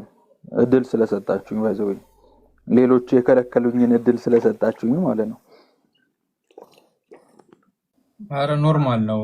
እንትን ነው ምን እንደሆነ ታውቃለህ። አንዳንድ ጊዜ ለምን እዚህ እንደተሰበሰበን አናውቅም። አሁን ጆተኒ ቤት ወይ ፑል ቤት ምናምን ቢሆን እንደዚህ ሰዎችን እንዴት መጣል እንዳለብህ እንዴት ማሸነፍ እንዳለብን ትላለህ። ግን እዚህ ግን እየተገናኘ ነው የዘላለም ህይወት ማለት የተሻለ መንፈሳዊ ህይወት ስላሳሰበ ነው። እና መንፈሳዊነት ባህሪ ያስፈልገናል ብዬ አምናለሁ እኔ። ገባህ አይደል? እና አሁን ለምሳሌ አንድ ነገር አንተ ምንም ሃይማኖት ተከታይ ሆነ ምንም አይመለከተንም፣ ግን እስካሁን ድረስ ስንጠይቅ የነበረው አንተን ለማወቅ ነው። ገባህ አይደል?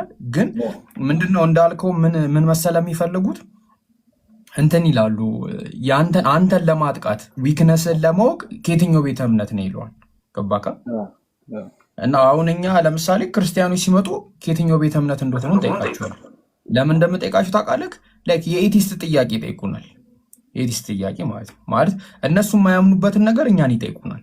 ገባህ? ነገር ለምሳሌ ኤቲስት ሲጠይቅህ ከምን አንጻር እንደምታወራው ትናገራለህ። አሁን ለምሳሌ ምን አይነት ጥያቄ ይጠይቁናል መሰለክማ እንትን እስቲ ከቁርአን በፊት እስልምና እንደነበረ ከቁርአን ውጭ ማስረጃ ስጡን ይላሉ። በቃ እኛውም የምናምነው በቁርአን ነው። እነሱን ሄዳውን ከባይብል ውጭ እስቲ ሙሴ የእግዚአብሔር ነብይ መሆኑን ማስረጃ አስጠንብሏቸው አይሰጡም። እነሱ የማያደርጉትን ነገር እኛን ይጠይቁናል። እንደዚህ አይነት ችግር አለ እነሱ ጋር የሚታይ ማለት ነው። እኔው ከጄጋ ትንሽ አውሩ። ስለምን አውሩ መሰለ? ስለ ኢስላም ስለ እስልምና ታወራላችሁ ከሱ ጋር አሪፍ ነገር የምታወሩ ይመስለኛል። እስልምና በነቢዩ መሐመድ እንዳልተጀመረ ያው ቅድምም የነገርኩ ነገር እንዳለ ሆኖ እሱ ላይ በደንብ የበለጠ ያስረዳሃል። ኦኬ እሺ መልካም ደስ ይለኛል። ፎሎ አደርገዋለሁ።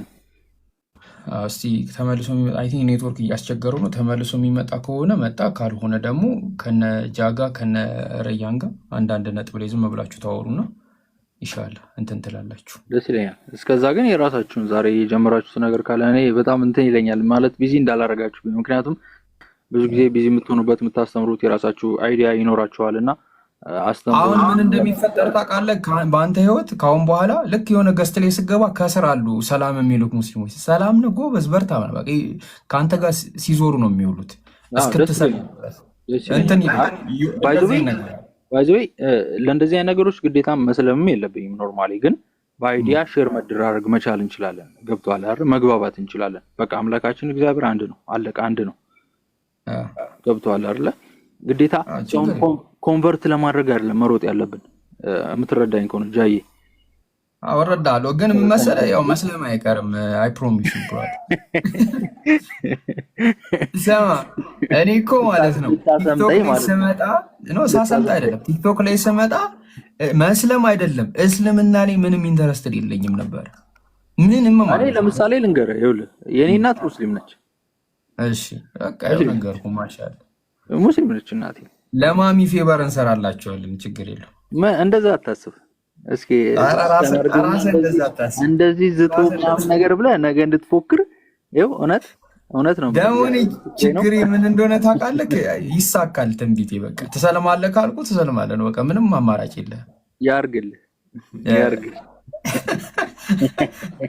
እሺ ግን ማለት ነው ስለ እኔ ልንገርህ፣ የምር እኔ እንትን ላይክ ወደ ቲክቶክ ስመጣ ክርስትና ሃይማኖት ላይ ጥያቄዎች ነበሩ። ገባህ አይደለ? ከዛ በኋላ በቃ እነሱን ጥያቄዎች እንትን ለማለት ነው እንዲመለስልኝ ነበር የመጡትና አብዛኛው የክርስቲያን ቤቶች ያው አግላይነት አለባቸውና ሙስሊሞች ቤት ነው እንዳጋጣሚ የመጡትና ከእነሱ ጋር እንትን ስንል ምናምን ነገር በቃ በዛ ነው። እስልምና ላይ አንዳንድ ያሉት ቪዲዮዎች ምናምን በቃ በጣም ኢንተረስትድ ነበሩ ማለት በቃ የተለየ እይታን የሰጡኝ ማለት ነውና ፋይናሊ ሰለምኩ ማለት ነው። እስቲ ሳምሶንን እንተዋወቀው ከሻልም አንድ ሰውን ጭምር። ጃ እንዴት ነህ? አልሐምዱሊላህ። እንዴት ነህ ሳምሶን? አለን ጃዬ፣ ረዥም ጊዜ ሆነን። አልፎ አልፎ የአንተ ላይቭ ላይ ገባ ነበርና ያው ቢዚ ሆኜ ነው የጠፋሁት። አንተ ትረሳኛለህ። ያው እንዴት ነህ ታዲያ? ሰላም ነው እንጂ ሌላ ነገር አይደለም። ታውቃለህ ሰውም አሉ ዝም ብለህ 23 ታስረዋለህ፣ ወዴትም አትሄድም።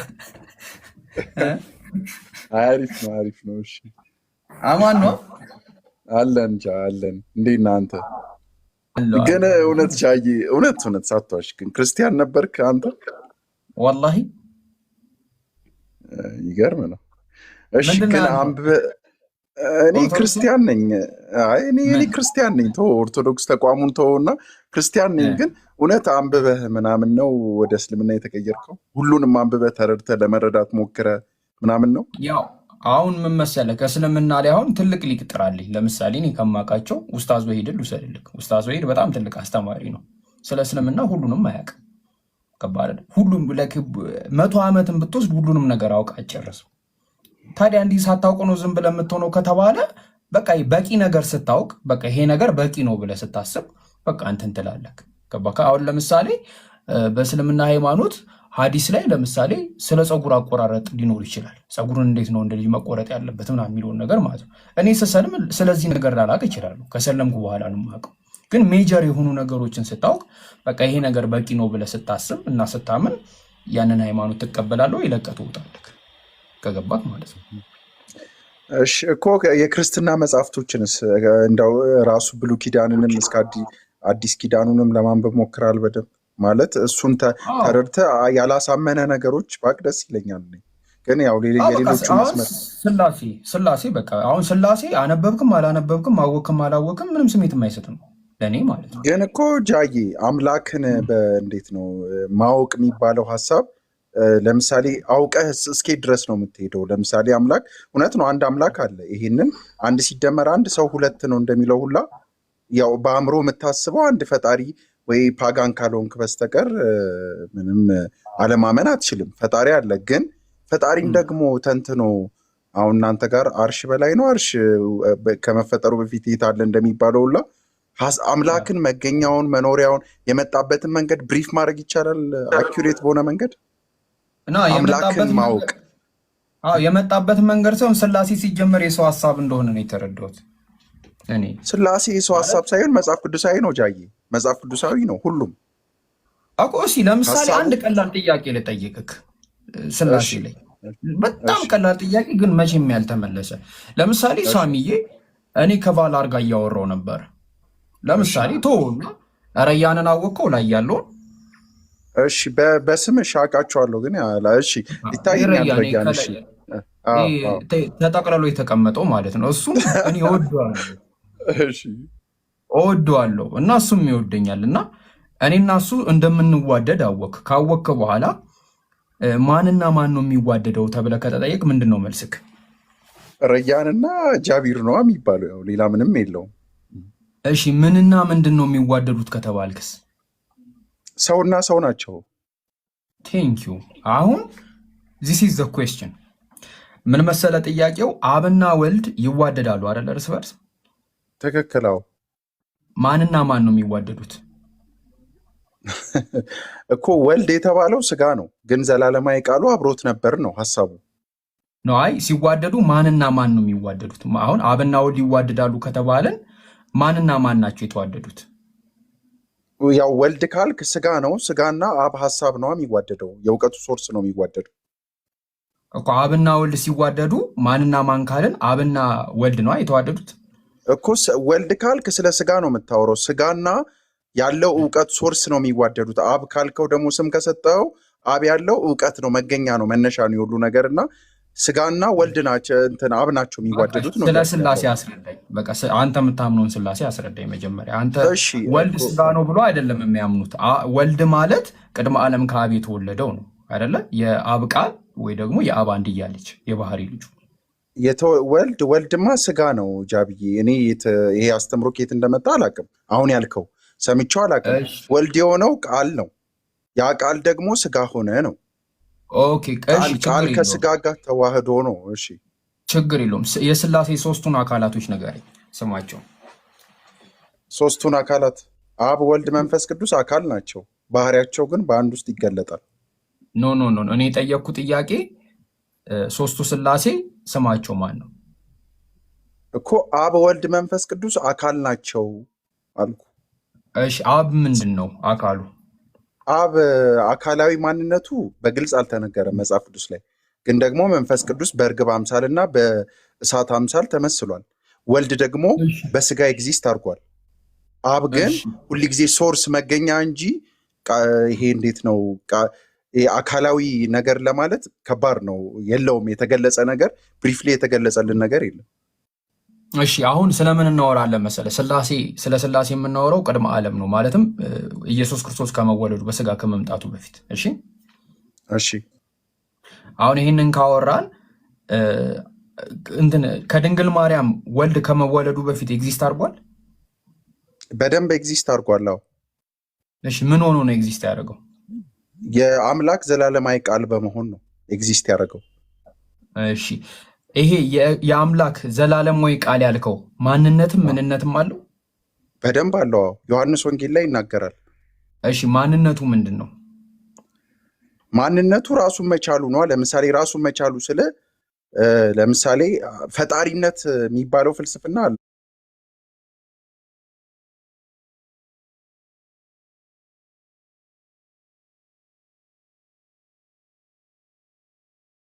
ምንድን ነው አምላክ ነው ማንነቱ። ያው አንተ አሁን ማነክ ስልክ ማነኝ ነው የምትለው? እኔ ሳምሶን ነኝ ነው የምልህ። ቴንክ ዩ። ይሄ ማንነትክ ነው። እሺ አዎ። ምንድነክ ስልክስ? ሰው ነኝ ነው የምልህ።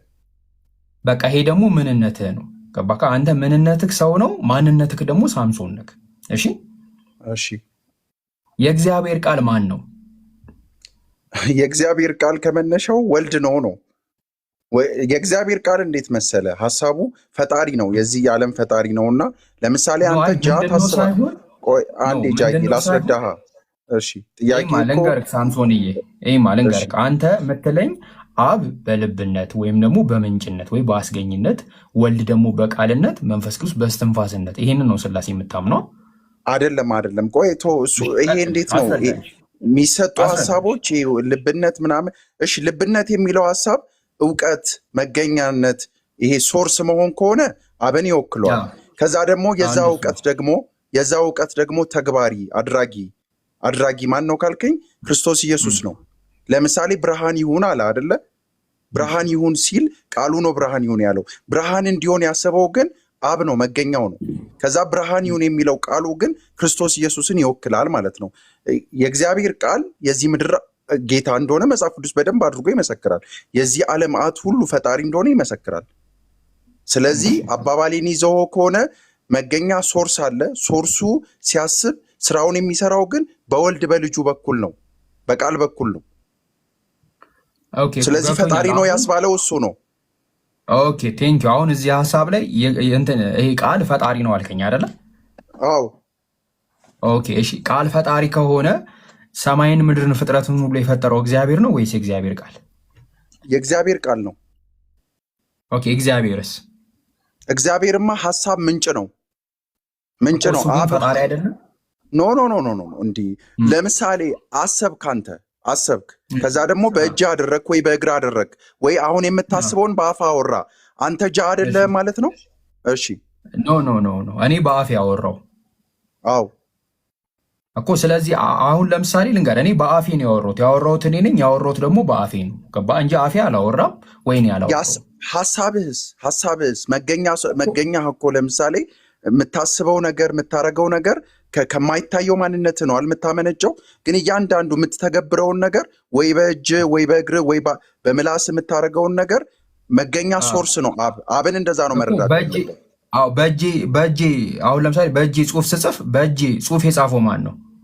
እኮ እጅ ነው። ግን ያሰበው ማን ነው? ጭንቅላት ነው። እጅ አይደለም የጻፈው። እጅ መጻፍ አይችልም። ኖ ያሰበው ኖ ሲተገብር እኮ ታየዋለህ። ጃይ ልትክድ ነው። ሲተገብር እኮ ታየዋለህ። ያሰብከውን እስክሪብቶ አንስቶ ሲጭር ታየዋለህ። ሲጭር ታየዋለህ። ማን ነው የሚጭረው? እጅ ነው። እጅ ነው። እጅ ማን ነው? እጅ ማን ነው? ጃይ በቃ እኔ በቀላል ምሳሌ ላስረዳህ እንጂ ሰውኛ ፍጥረቶች ነን እኛ ፍጥረቶች ነን። እንዴት እንደሆነ ላስረዳህ ሳሚዬ። እጄ አይደለም የጻፈው እኔ ነኝ በእጄ የጻፍኩት። ገባ? እጄ የኔ ነው፣ የኔ ኢንስትሩመንት ነው፣ መጻፊያዬ ነው። ገባ አይደለ? እጄ መጻፊያ ነው። ወልድም እንደዛ ነው፣ የአብ ኢንስትሩመንት። እሺ ቴንክ ዩ። በቃ ይሄንን ያልኩ ወልድ ማለት የአብ መፍጠሪያ ነው እንጂ ፈጣሪ አይደለም። ኖ ኖ ኖ ኖ ኖ የአብ ኢንስትሩመንት ነው ማለት የሚያደርገው ነገር። ለምሳሌ አብ መገኛው ሆነ። ይሄ አብ ነው ይላል። ይሄ የሚናገረው አብ ነው እያለን ነው መጽሐፍ ቅዱስ። እግዚአብሔር ማለት እኮ ይሄ እንዴት ነው ያዌ ጆቫ እንደሚባለው እንጂ አብ አላለም። ይህንን አብ እያለ ነው። ማስረጃ እሰጥሃለሁ፣ ችግር የለውም። ይህንን አብ ነው የሚለው። እግዚአብሔር ማለት ፈጣሪ ስሜ ሁሉን የያዘ መጠሪያው እንጂ ለምሳሌ አብ መባል አለበት፣ ወልድ መባል አለበት፣ መንፈስ ቅዱስ መባል አለበት ስትጠራቸው። እዚህ ጋር እግዚአብሔር የተባለው አብ ነው። ሳምሶንዬ አብ ነው። እሺ ኤኒዌይ አብ ነው። እሺ ግን አብ ሲሆን ግን በነቢያቶች በኩል ሲናገር ግን ኢየሱስ ከሱ ተገንጥሎ አልወጣም። የዛኔ ስጋ ለብሶ አልመጣም። በነቢያት በኩል አልመጣም። አብ ብቻ ነው ሲያወራ የነበረው። እዚህ ጋር አብ ብቻ እኮ አብ ብቻ ሲያወራ የነበረው ብቻውን ማለት አትችልማ። በወልድም በኩል ሲያወራ ነበር። ብቻውን እያለን ነው። አየው ብቻውን እያለን ነው። እዚህ ጋር እግዚአብሔር የእንትን መጠሪያ ነው እንጂ የአብ መገኛ ብቻ እንደሆነ ማስረጃ ልስጥቅ እኮ አብ እንደሆነ ማስረጃ ልስጥቅ እንዴ? እሺ ስጠኝ። እሺ ሁሉን ወራሽ ባደረገው ደግሞ ዓለማትን በፈጠረበት በምኑ ይላል? በልጁ። በጣም አሪፍ። በዚህ ዘመን ለእኛ ምን አለ? ተናገረን። በዚህ ዘመን በልጁ ይናገር የነበረው ማን ነው? እኮ አብ ነው። አብ እኮ ልጅ የተባለው ማን ነው? ነዋ። ልጅ እኮ ስጋ የለበሰው ነው። በጣም አሪፍ ነው። በጣም አሪፍ። ስለዚህ በዚህ ዘመን መጨረሻ በልጁ የሚናገረው ማን ነው? እኮ ራሱ እግዚአብሔር አብ በስጋ ውስጥ ተገልጧል። በተዋህዶ ነው የተገለጠው እኮ። ስጋ ስጋነቱን ሳይለቅ መለኮት መለኮቱነቱን ሳይለቅ ነው የተገለጠው። እውቀቱ ሶርስ ነዋ። ሶርስ ለምሳሌ አብ ስጋ ለብሶ መጥቷል ወደ ምድር። አብ ሁል ጊዜ ሀሳብ ነው፣ ስፕሪት ነው። ግን ያ ሀሳብና ስፕሪት የሚገለጠው በወልድ ነው። ደግሞ ያ ወልድን የተገለጠው ወደዚህ ምድር ነው። እኔ የነገርኩህ ይማ ይሄኛው እግዚአብሔር በዚህ ዘመን በልጁ ተናገረን እያለ ነው አይደለም እኮ። በልጁ የተናገረን በስጋ ነው።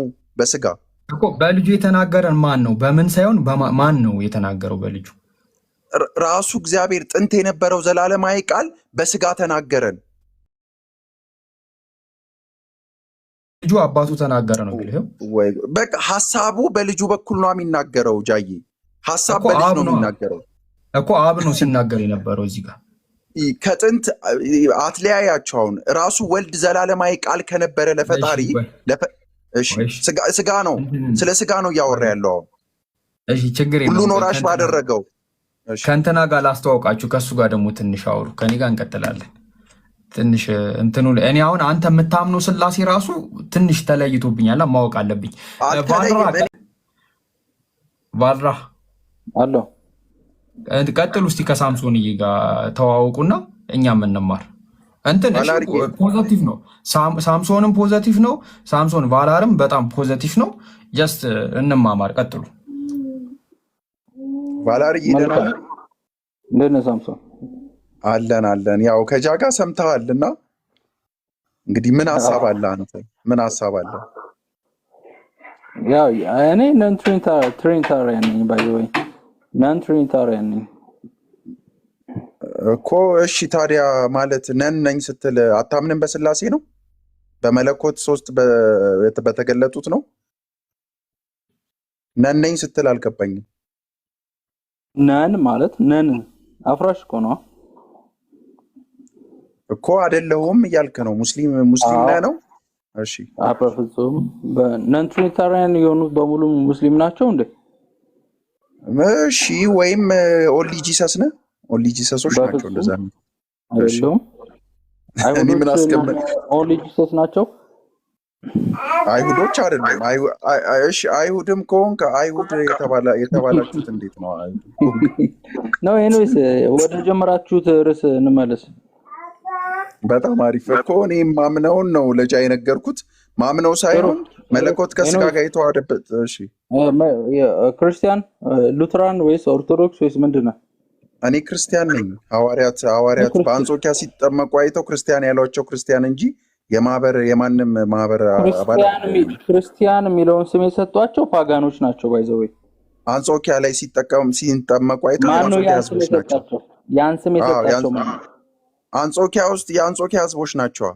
በአንጾኪያ ሲጠመቁ አይተው እነዚህማ የክርስቶስ ወይስ የማያምኑ ናቸው? ክርስቲያን ያሏቸው ኢአማኞች ናቸው። ስም ራሱ ኢአማኞች እንደ ስድብ ነው የጠሯቸው። ባይዘው ለምሳሌ ክርስቶስ ተከታይ አይደለም። ለምሳሌ ጳውሎስን ሲይዙት እና አንተ የመናፍቃን የናዝራውያን ወገን ነህ፣ የናዝራውያን ወገን መሪ ነህ አላሉትም እንዴ? ጳውሎስ እኮ ናዝራዊ አይደለም። ከቢንያም ነገድ ነው ናዝራዊ። ቢንያም ነገድ ማን ነው? ጳውሎስ ከቢንያም ነገድ የሆነ ሰው ነው። አዳምጠኝ። ሲይዙት አንተ የመናፍቃን የናዝራውያን ወገን ነህ ይሉታል አይሉትም? ሐዋርያት ሥራ ላይ እኮ እሺ አሉት። እሺ ናዝራዊ እሺ ያው ይሄን ያሉት ሮማውያኖች ናቸው። እሺ እነዚህ ሴክቶች ደግሞ የአይሁድ ሴክቶች ባይዘው ሁለት ሙቭመንት አለ። ጁዊሽ ክራይስት ሙቭመንት የክርስቶስ ጁዊሾች ሆነው ክርስቶስን የሚከተሉትና አህዛብ ሆነው ደግሞ ጄኔታይል ሆነው ክርስቶስን የሚከተሉት አሉ። እሺ ስለተገረዙት ነው የምታወራው? እሺ ተገርዘው ክርስቶስን አይደለም። ክርስቲያን የሚለው ስም እኮ ራሳቸው ለራሳቸው የሰጡት ስያሜ አይደለም።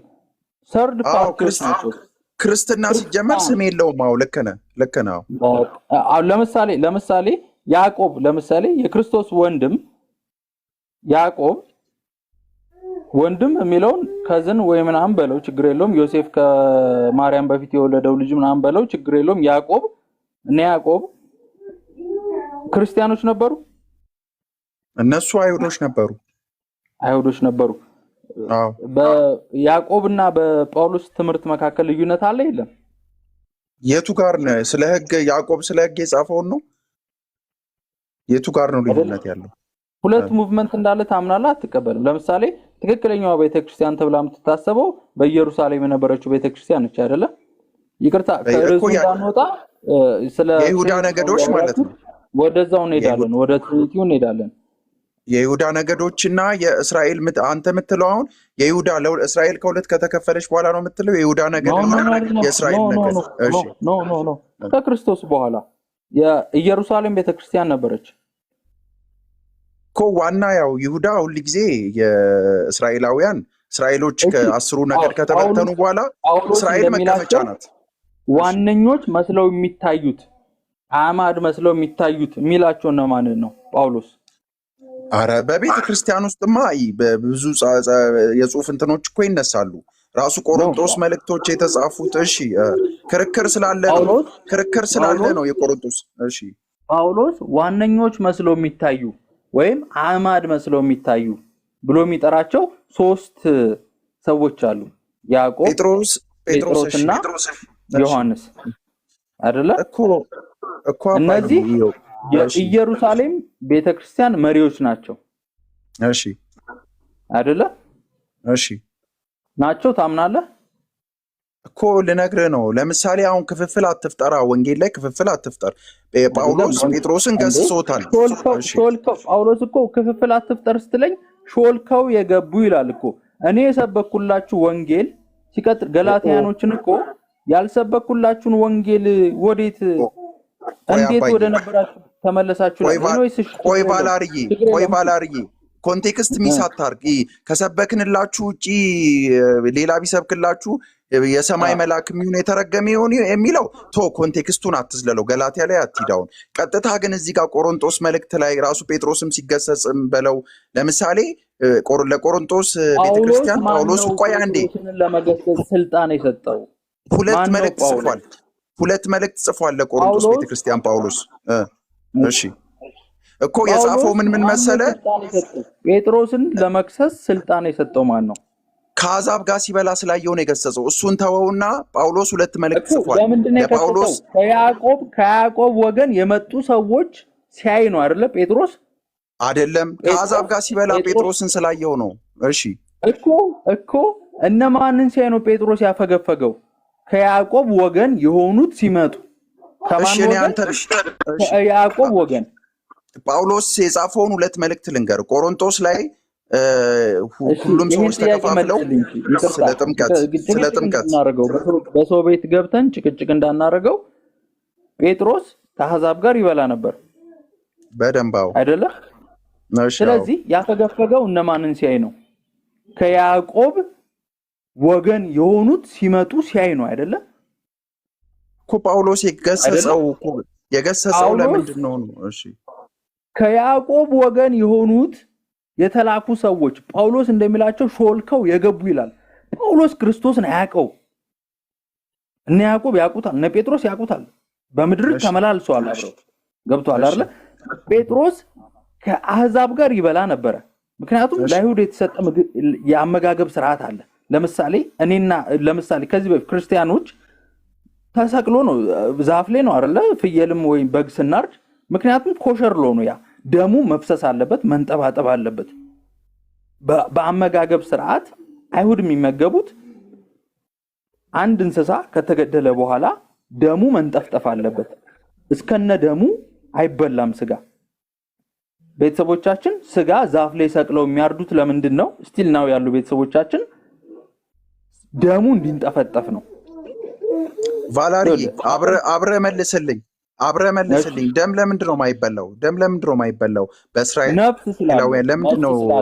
ነፍስ ስላለው እስራኤል። እሺ እስራኤል በእግዚአብሔር ሕግ የተቀበለው ለዛ ነው። እሺ ላስጨርስ።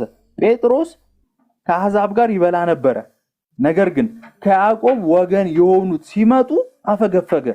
ስለዚህ ሁለት ወንጌል አለ። ይኸውልህ ጳውሎስ የሚላቸው ሾልኮ የገቡ ይላቸዋል። ሁለት ወንጌል አለ። እነ ያዕቆብ የሚሰብኩት ወንጌል አለ፣ እነ ጳውሎስ የሚሰብኩት አሕዛቦች የሚሰብኩት ወንጌል አለ። ገብቶሃል አይደለ? እሺ ጨርስና እኔ ሰው ስለተከፋፈለ ነው። ያም ሆነ ይህም ጳውሎስ ትሪኒቲን አልሰበከም። የሚያውቀው ሰብኳል። በፍጹም ሰብኳል። ቆሮንቶስ መልእክት ላይ በደንብ አድርጎ ቆሮንቶስ ቆይ መጽሐፍ ቅዱስ አልያዝኩም። ልንገርህ ቆሮንቶስ መልእክት ላይ ከፈለግ ወይ መጽሐፍ ቅዱስ ፈልጌ ወይ ጃም ከያዝ ያወጣልኛል። ምን ይላል መሰለ? ሁሉ ነገር ከሱ የሆነ አንድ አምላክ አብ አለን፣ ሁሉ ነገር በሱ የሆነ አንድ አምላክ ኢየሱስ አለን ብሎ የጻፈው ጳውሎስ ነው። ማን ነው እንዴ? ሁሉ ነገር ከሱ የሆነ አንድ አምላክ ይላል እንዴ? አብ አለና? አዎ በደንብ አለ መጽሐፍ ቆሮንቶስ ላይ አለ። ጠብቀኝ መጽሐፍ ቅዱስ ፈልገህ ከሆነ አንዴ ጠብቀኝ። ችግር የለውም እኮ ጠብቀሃለሁ። ችግር የለውም። እስከዛ ማውጣት የሚችል ሰው ካለ አልሰበከም ስላልክ ነውና በደንብ አድርጎ ሰብኳል። ሁሉ ነገር ከሱ የሆነ አንድ አምላክ አብ አለን፣ ሁሉ ነገር ደግሞ አለ በሱ የሆነ ከሱ አለ። ከሱ ከምንድን ናት? ሶርስ ናት፣ ሁልጊዜ ምንጭ ነው። ከዛ ደግሞ አድራጊ የሚሆነው ደግሞ በእሱ የሆነ ክርስቶስ ኢየሱስ አለን ብሎ ጳውሎስ ተናግሯል። ታዲያ አንድ አምላክ አብ አለን፣ አንድ አምላክ አብ አለንና አንድ ጌታ አለን አንድ ነው አይደለም አንድ አምላክ አብ አለንና አንድ ጌታ አለን አንድ ነው። ቃሉን አምናሃል? መጀመሪያ ቫላር እንዳለ አምናሃል? አላምነው። በትክክል አውጣና ሳይኝ አንድ አምላክ አብ አለን ነው የሚለው አይደለ? አንድ አምላክ አብ ሁሉ ነገር ከሱ የሆነ አንድ አምላክ አብ አለን። አገኘው ጃዬ አውራ ችግር የለውም። ይሄው አንብበው። ጃ ያወጣልን ቆሮንቶስ ላይ አንብበው። እሺ በእርሱ የሆነ ምን ይላል? እኛም በእርሱ በኩል የሆንን አንድ ጌታ ኢየሱስ ክርስቶስ አለን። እሺ አዎ በጣም አሪፍ። ስለዚህ ቆሮንቶስ ላይ ጳውሎስ ነው ይሄንን ለእርሱ የሆንን አንድ አምላክ አብ አለን። እዚህ ጋር አንድ አምላክ ብሎ የጠቀሰው ማንን ነው እኮ? አንድ አምላክ አብ አለን አለ እኮ። አንድ አምላክ አብ አለን። ከዛ ደግሞ ከስር ምን አለ መሰለ?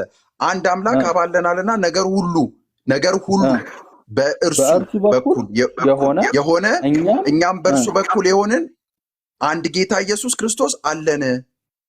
ሁሉ ፍጥረት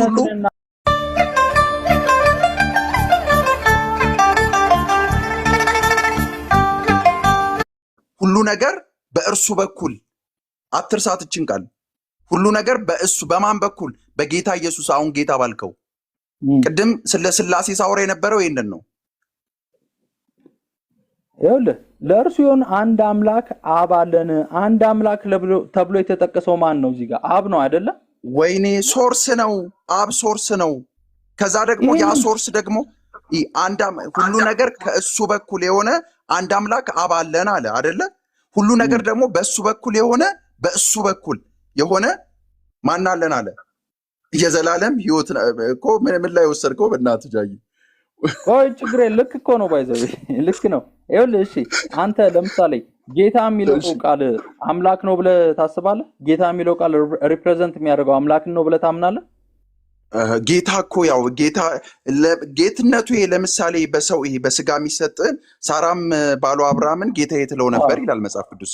በጣም አሪፍ። ለምሳሌ አንድ ነገር እሺ አንድ ጥያቄ ልጠይቅ። በዕብራውያን ቃል ጌታ የሚለውን ቃል ሁለት ቃል አለው። በዕብራውያን ቃል በአይሁድ ቃል ሁለት ቃል አለ። ጌታ የሚለውን ቃል ለመጥቀስ ለማስረዳት ሁለት ቃል ይጠቀማሉ። አዶኒና አዶናይ። አዶኒ ሰው ለሆኑ ገዢዎች ነገስታቶች ነው የሚጠቀሰው። አዶናይ ደግሞ ለእግዚአብሔር ነው የሚጠቀሰው። የግሪኩ ቃል አንድ ቃል ነው ያለው፣ ኪሪዮስ ነው የሚለው። ኪሪዮስ የዕብራውያን ቃል ገዢ ወይም ጌታ ለሚለው ቃል ሁለት ቃል አለው፣ አዶኒና አዶናይ። የግሪኩ ቃል እኔ ዕብራዊ አይደለሁም ቫላሪ ዕብራዊ አይደለሁም። መጽሐፉ ለምን እንደተጻፈ ማወቅ አለበት። ብሉይ ኪዳን ጌታ እዚህ ጋር እኮ ሌሎች የሚከራከሩት ጌታ ብሎታል። ጌታ ስለተባለ ቫላሪ ጳውሎስ ያለውን ሌላ ጥቅስ ልስጥ። ፊልጵስዩስ ላይ ሌላ ጥቅስ ልስጥ። ቫላሪ እሰማለሁ። ቫላር እሰማለሁ። አንዴ እንትን ልንገራችሁ። እዚህ ጋር ሳምሶን እንትና ቫላር ሊያስረዳ የፈለገውን ነገር ልንገርክማ። ዮሐንስ ወንጌል ምዕራፍ 10 ከቁጥር 33 ላይ ኢየሱስና እንትኖች አይሁዳውያኖች ያደረጉትን ኮንቨርሴሽን ላንብብልክ። ቫላር ሊያስረዳ የፈለገውን ነገር ማለት ነው፣ እንድትግባቡ ነው። እሺ። አይሁድም ስለ መልካም ስራ አንወግርም፣ ስለ ስድብህ አንተ ሰው ሆነ ስትሆን ራስህን አምላክ ስለማድረግ ነው እንጂ ብለው መለሱለት አለ። እዚህ ጋር ምን ራሱን አድርጓል? አምላክ። ከዛ ኢየሱስ ምን አለ? ኢየሱስም እንዲህ ብሎ መለሰላቸው አለ፣ እኔ አማልክት ናችሁ አልኩ ተብሎ በሕጋችሁ የተጻፈ አይደለምን አለ። ይሄ ምን ማለት ነው? እኔ አማልክት ናችሁ። እኔ አማልክት ምንድነው? እሺ እኔ አማልክት ናችሁ አልኩ ተብሎ በሕጋችሁ የተጻፈ አይደለምን አለ። ከዛ ኢየሱስ ምን አለ መሰለ? መጽሐፍት ሊሻር አይቻለውምና እነዚያ የእግዚአብሔር ቃል የመጣላቸውን ምን አላችሁ አለ? አማልክት ካላችሁ። እሺ ካላችሁ አለ። አማልክት ምን ማለት ነው? ያው አማልክት ማለት እንደ ፈጣሪ ማለት ነው። እንደ ፈጣሪ ማለት ነው። የአምላክ ብዙ ቁጥራ። እሺ አዎ ትክክል። አዎ ስለዚህ የእግዚአብሔር ቃል የመጣላቸው ሰዎች ምን ይባላሉ? አምላክ ይባላሉ። አማልክት ካላቸው አለ እኮ እኔ እግዚአብሔር ልጅ ስላልኩኝ እናንተ አብ የቀደሰውን ወደ ዓለም የላከውን ትሳደባለህ ትሉኛላችሁ አለ። ኢየሱስ ክርስቶስ አሁን ምንድን ነው እያለ ያለው? እነዛ የእግዚአብሔር ቃል የመጣላቸው እኮ አምላክ ይባላሉ እያላቸው ነው። ስለዚህ እኔ አምላክ ራሴን ብል አለ። አይካ ይህ ህጋቸው የተጻፈ ነው እኮ እንደ ነብይ ተቀብለውታል። እንደ ነብይ እኮ ብዙ ነብያቶች ለእስራኤል መጥተዋል አይደለ? ታዲያ እነዛ እኮ ከእግዚአብሔር መንፈስ ውስጥ ነው የመጣው። ከእግዚአብሔር መንፈስ እኮ ነው የመጣው። አማልክት ቢባሉ አይገርምም? እግዚአብሔር አውርቷቸዋል እኮ። እዚህ ጋር ላስረዳ የፈለግኩት ነገር በባይብል ሁለት አይነት አምላክ ነው ያለው። አንደኛ የጸጋ ነው፣ ሁለተኛ ደግሞ የባህሪ። እሺ እግዚአብሔር አምላክ ይባላል። ከዛ የእግዚአብሔር ደግሞ ቃል የመጣላቸውም አምላክ ይባላሉ። ልክ ሙሴ አምላክ እንደተባለው ማለት ነው። በጣም አሪፍ እኮ የእግዚአብሔር ጸጋ ስለወረደባቸው ነው። ግን ምን አለ መሰለ የኢየሱስና ሙሴ ሰማይና ምድር ነው። ሙሴ ያደረገው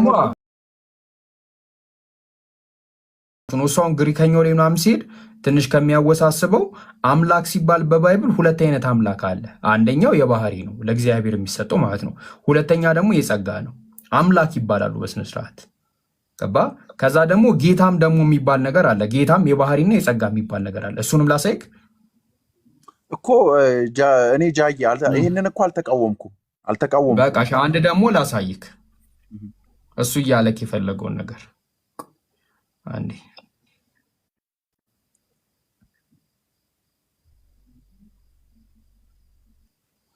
እሺ እይማ እዚህ ጋር ምን ይላል መሰለ? የሐዋርያት ሥራ ምዕራፍ 2 ከቁጥር 34 ጀምሮ እናነባዋለን። እሺ ምን ይላል መሰለ? ዳዊት ወደ ሰማይ አልወጣምና ነገር ግን እርሱ ጌታ ጌታዬን ጠላቶቹን የእግሩ መረጫ እስካደርግ ድረስ በቀኜ ተቀመጠ አለው አለ። እንግዲህ ይህ እናንተ የሰቀላችሁትን ኢየሱስ እግዚአብሔር ምን አደረገው ይላል? ጌታም ክርስቶስም እንዳደረገው የእስራኤል ወገን ሁሉ በእርግጥ ይወቅ። ኤግዛክትሊ ጌታ ለምንድን ነው ቃል የተላከለት? የዳዊት ስር ስለሆነ የዳዊት ስር። እሱ አይደለም ጥያቄ። ኢየሱስን ጌታ ያደረገው ማን ነው? ኖ ጌታ ያደረገው አሁን እዚህ ጋር ያለው ቃል ስለ ስጋው ነው የሚያወራው። ስለ ዳዊት ስጋ ነው የሚያወራው። በነገራችን ላይ ስለ ዳዊት ስጋ ነው የሚያወራው። ስለ ዳዊት ስጋ ነው እኮ። ክርስቶስ የማን ስጋ ነው? ክርስቶስ የማን ስጋ ነው? ክርስቶስ የማን ስጋ ነው? የዳዊት ስጋ እኮ ነው። የዳዊት ዘር ነው ኢየሱስ።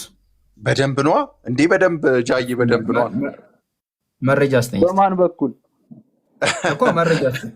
በጣም አሪፍ እኮ። በደንብ ወደኋላ እኮ ስትቆጥር አለ። በደንብ አንብብ። የማቴዎስ ወንጌልን አውጣልኝ። ማቴዎስ ወንጌል የዘር ቁጥር ከመጀመሪያው እንትን የሚለውን አውጣልኝ። ሉቃስ ላይም አለ። የሉቃስስ የማርያም ነው ብለህ ታስባለህ? ለማርያም ነው የተጻፈው። ማርያም በነገራችን ላይ ያው እናንብበው። ታውቃለህ፣ ሌላ ቦታ ገባሁ። ሉቃስ ላይ ይሻላል ማቴዎስ? ደስ ያለህን ብቻ ዘር ግንዱን ወደኋላ የሚቆጥረው። አይ ሳምሶን ግን ሁለቱም ጂኒኦሎጂዎች ለዮሴፍ ነው የተቆጠሩ ብለህ ታምናለህ? ሳምሶን ለዮሴፍ ከተቆጠረ በዮሴፍ በኩል አይደለም የሚቆጠረው። ዮሴፍ የአባትነት እንትን ስላለው ነው፣ የአባትነት ድርሻን ስለወሰደ እንጂ በዮሴፍ ሊቆጠር የቻለው አዳፕት ስላደረገው ይሄው ነው ቁጠረው። እሺ ምን ይላል? ይሄው ያዕቆብ ክርስቶስ የተባለውን ኢየሱስን የወለደችው ማርያም እጮኛ ማንን ወለደ አለ? ዮሴፍን ወለደ እኮ። በዮሴፍ የተጠራው ለምንድን ነው? እጮኛዋ ስለነበረ ነው። የማርያምን ዘር ስጠና፣ የማርያምን ዘር እኮ ነው። ይሄ የዮሴፍ ዘር ነው። በእስራኤላውያን በዮሴፍ በሴት አቆጣጠር ታውቃለህ ሳምሶን? እንደዚህ አይነት በዘር አይቆጠርማ፣ በሴት አይቆጠርም፣ በወንድ ነው። በአይሁድ አረዳድ መንገድ እንደዚህ አይነት የዘር አቆጣጠር ሰምተህ አይተህ ታውቃለህ? በብሉይ ኪዳን እኮ በአባት ነው የሚቆጠረው ዘራቸው። ስለዚህ በአባታቸው ነው የሚቆጠረው። ዮሴፍ ካልወለደው እንዴት አድርገህ የዳዊትን ነገድ የዳዊትን ዘር ወደ ኢየሱስ ታመጣዋለህ? ዮሴፍ እኮ ይሄ ስጋዊ አባትነት እንትኑን እኮ ወስዷል እኮ። ይሄ ምንድን ነው? ከእናቱ ጋር ሄዶ ሴክሹዋል ነገር ባያረግም ቀጥታ እኮ አብሮ በመኖር ብቻ ይሄ ማረጉን እጮኛ በመባሉ ብቻ እኮ አባትነት ስልጣኑን ወስዷል እኮ። ከብሉይ ኪዳን አሳየኝ። እጮኛ በመሆን ብቻ አባት መሆን የሚቻልበትን አሳየኝ። ለምሳሌ በብሉይ ኪዳን አንድ ወንድም ሲሞት አንድ ወንድም ሲሞት ታናሽየው የሟቹን ሚስት ያገባል። ያ የሚወልደው የበኩር ልጅ በመጀመሪያው ወንድም ይጠራል። አንተ አሁን በአዳፕሽን በብሉይ ኪዳን በአዳፕሽን ልጅ የሆነ ሰው ታሪክ ልታነሳይ አይሁድ እንደዚህ ይቀበላል? ዕብራውያን እስራኤላውያኖች እንደዚህ ይቀበላሉ እኮ። በአዳፕሽንማ በደንብ ይቀበላል። የእንትናን ታሪክ ታውቃለህ እኮ። ቆይ ልነግርህ ነው። የማናት የሩት ታሪክ ማለት ነው። ሩት ከሞዓብ ከዛች ከማናት የምትባለው 2 ልጆች የሞቱባት ሴትዮ ጋር ከወጣ ምንድን ነው የወይን ባለቤት የነበረው ሰውዬ በቤት ያለውን ሁሉ ወርሳለሁ ብሎ ሩትን እንዳገባ ግልጽ ነው አይደለ? ከዛ በኋላ ኢየሱስ በነገራችን ላይ የትዕማር ዘር ራሱ አለበት አይደለ እንዴ? ወደኋላ ስትወርድ ይሁዳ እኮ ከልጆቹ ሚስት ነው ዛራንና ፋሪስን የወለደው። በዛ ውስጥ ደግሞ አለች ሩት የምትባል ትመጣለች። ከሩት በኋላ ደግሞ አልኩ እኮ የይሁዶች ታሪክ እንደ እንትን አድርጎ መውሰድ ይችላል። አዳፕሽን አድርጎ ቤታቸው ውስጥ የገባውን ንብረት ሁሉ እንደ እንትን ይዙ ነበረ እኮ። አዳፕሽን ስልህ በብሉይ ኪዳን ጉዲፈቻ ምንድን ነው ትርጉሙ? እሺ ያንተ ያልሆነውን ልጅ ማሳደግ እኮ። አሳድጓል እኮ ታዲያ ዮሴፍ አሳድጓል እኮ። ለዚህ ማስረጃ ልትሰጠኝ ትችላለህ እኮ? አብሮት አድጎ ቫላር ቆይ አይደለም፣ ለጠጣችሁት በጣም። እኔ አሁን የጠየቅኩህ ኢየሱስ ክርስቶስ ዮሴፍ እንዳሳደገው ሳይሆን በዘር ከዳዊት እንደሚካፈል ነው። ሳምሶን እኮ በዘር ወደኋላ እኮ መቁጠር ትችላለህ። ወደኋላ ዮሴፍ ጋር ነው የሚያውቀው እኮ ዮሴፍ ጋር ነው የሚያውቀው። በዮሴፍ ተጠራ እንጂ የማርያም ዘር ውስጥ ወደኋላ ቆጥረህ ልታገኝ ትችላለህ። ለምሳሌ ብዙ ናቸው። ትዕማር የዳዊት ስር ነው ተብሏል አይደል? የማርያም አባት ማን ነው? ኢያቄም አባት ማን ነው እኮ? ያልተጠቀሰ ነገር በአባቱ በዮሴፍ በኩል ነው ወደኋላ የተጠራው። ኖ የማርያምን ዘር እንወቃ ታዲያ። አሁን እኮ በማርያም ዘር በኩል ነው የዳዊት መምጣት። ዮሴፍማ እኮ ምን ከዮሴፍ ኢየሱስ ዘር ወስዷል እንዴ? እኮ አሁን እያልክ ያለው ማዕረጉን ወሰደ እንጂ የእናቱን ዘር አልጠቀሰም መጽሐፍ ቅዱስ። ስለማዕረግ ሳይሆን ሳምሶን ስለማዕረግ ሳይሆን አንተ አሁን እያልከን ያለቀው ዮሴፍ እንደ አባቱ ሆኖ ስላሳደገው በሱ ስም ይጠራል ነው አይደለ? ፖይንትክ በሱ ስም ይጠራል። አዎ፣ ግን ቀጥታ ከማርያም ዘር ነው የሚወስደው ስጋው። ገባኝ። ስለዚህ ኢየሱስ ክርስቶስ ከዮሴፍ ዘር ወስዷል። ዘር ይሄ እንዴት ነው ዘር የምትለው? ቀጥታ ስጋዊ ዘር ከስጋ ከማርያም ነው የተወለደው። የማርያም ዘር ደግሞ ወደ እንትና ይወርዳል። መጽሐፍ ቅዱስ ደግሞ ብሪፍ ላይ አይገልጽም። እሱን የተጠራው በአባቱ በአሳዳጊው በዮሴፍ ነው በአሳዳጊው እኮ። የማርያም ዘር ወደ ዳዊት እንዴት ኬት ነው ያመጣከው? ዝም ብለህ ነው እኮ። ዳዊት በነገራችን ላይ እሺ ጌታ የይሁዳ ነገድ አይደለም ብለህ አንተ ማስረጃ አለ? ማስረጃ ይሄ ብቻ ነው? የይሁዳ ነገድ አይደለም። ኖ አይደለም። የይሁዳ ነገድ ነው አይደለም ሳይሆን ኢየሱስ ክርስቶስ የያዘው የዳዊትን ስጋ ነው አልከኝ። ከዛ ማስረጃ ስጠኝ ስልክ ማቴዎስ ወንጌል ላይ መጣን። ከዛ ማቴዎስ ወንጌል ላይ ስንመጣ ስለ ዮሴፍ ነው የሚያወራው። ስለዚህ ኢየሱስ ከዳዊት ዘር እንደወሰደ ማስረጃ ስጠን። አሁን በዮሴፍ እንደተጠራ ወይ በዳዊት እንደተጠራ አይደለም። ከዮሴፍ ሳይሆን ላይክ ከዳዊት ዘር እንደወሰደ በማርያም በኩል ዘሩን ቆጥረን ወደ ዳዊት መድረስ አለብን። ስለዚህ የታለ መረጃው መጽሐፍ ቅዱስ ላይ? እኔ ስለማላት አሁን እዚህ ጋር ኦፊሻሊ ያልተጻፈን ነገር ፊገራውት ማድረግ አትችልም። በእስራኤል እጮኛም የተሰጣት ሲጀመር ሴጣን ምን ብሎ ነው ያሳደዳት ነው ራሱ ላይ ታዲያ ምን ቆጥረክ ነው ታዲያ ኢየሱስ የዳዊት ዘር ነው ብለክ እንትን ያልከው? ይህንን መካድ አትችልማ። ስጋ ነስቷል ከተባለ ከዳዊት ዘር ነው ፕሮሚሱ፣ ከዳዊት ዘር ነው እኮ የታለ መረጃው? እኮ በእናት ዘር ወደኋላ ስላልተቆጠረ በአባቱ ዮሴፍ ዘር ተጠርቷል። አበቃ እኮ በዮሴፍማ ተጠርቷል እኮ ገባኝ። ግን ከዮሴፍ ዘር አልወሰድም። ገባ ወስዷል ከዮሴፍ ዘር አሁን እያልከኝ ያለኸው። ስለዚህ አሁን እሱ በአባትነት እንዴት ነው ስለተጠራ ዮሴፍ እናትነት ዘሩ እዚህ መጽሐፍ ቅዱስ ላይ ስላልተጻፈ አልወሰደም ብለህ ልታሳምነኝ አትችልም። እኔ አምናለሁ ከዮሴፍ ዘር እንደወሰደ። እንዴት አድርገህ ነው የምታምነው ዮሴፍ ዘር እንደወሰደ? እሺ ቀጥሉ። እሺ አሁን እኮ እንዴት መለኮት ከስጋ ጋር ተዋሃደ ነበር ርዕሳችን። ቫላር ስለሱ ማስረዳት ኦኬ ስለዛ እሺ ኦኬ እንመለስ እሺ ችግር የለውም እናውራ አንሳውና እናውራ ምኑን ላንሳው ቫላር መለኮት ምናምን ያልከው እሺ ልንገራችሁማ ቫላር ሌላም ሰው እንዲማማር ማለት ነው። ተረጋግታችሁ ጥቅስ እያወጣችሁ በደም የተደማመጣችሁ አውሩ። እኔና ሳምሱን ስናወራ እንደነበረው ማለት ነው። እሺ ጥቅስ ከፈለጋችሁ ከፍትላችኋል የፈለጋችሁትን አንድ ፖይንት ላይ አለማውራት ነው። እሺ ጃይ አንድ ነገር ክፈትልኝ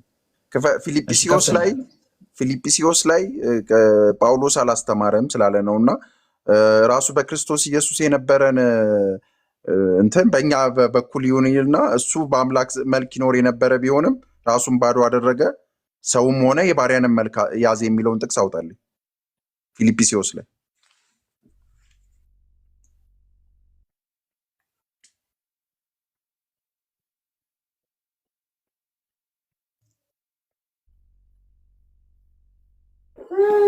ሳምሶን አቤት ቫላር ጥያቄን ትደግምኛል እንዴ ይቅርታ ፊልጵስ ጥያቄ ሳይሆን ቆይ ጃ እያወጣው ነውና እንዲጠብቀኝ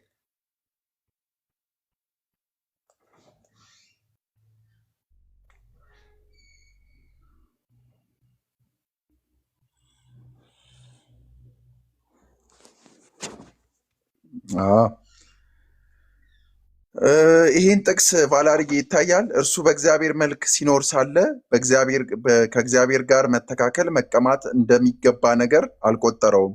ነገር ግን የባሪያን መልክ ይዞ በሰውም ምሳሌ ሆኖ ራሱን ባዶ አደረገ ይላል። ይህም ጳውሎስ ነው ለፊልጵስዩስ ሰዎች የጻፈው። ስለዚህ ጥቅስ ምን ትላለህ አንተ? በእግዚአብሔር መልክ መኖርና እሺ እግዚአብሔር ሆኖ ሳለ ጳውሎስ ኢየሱስ እግዚአብሔር መሆኑን ለማስረዳት ከፈለገ እግዚአብሔር ሆኖ ሳለ ማለት ይችላል ነበር። በእግዚአብሔር መልክ ሆኖ ሲኖር ሳለ ማለት አይጠበቅበትም። ምክንያቱም አዳምም የእግዚአብሔር መልክ በእግዚአብሔር መልክ ስለተፈጠረ። ስለዚህ የሰው ልጅ በጣም አሪፍ እኮ የእግዚአብሔር መልክ እኮ ታዲያ አሁንም ስለ ስጋው ነው የእግዚአብሔር መልክ የተባልከው።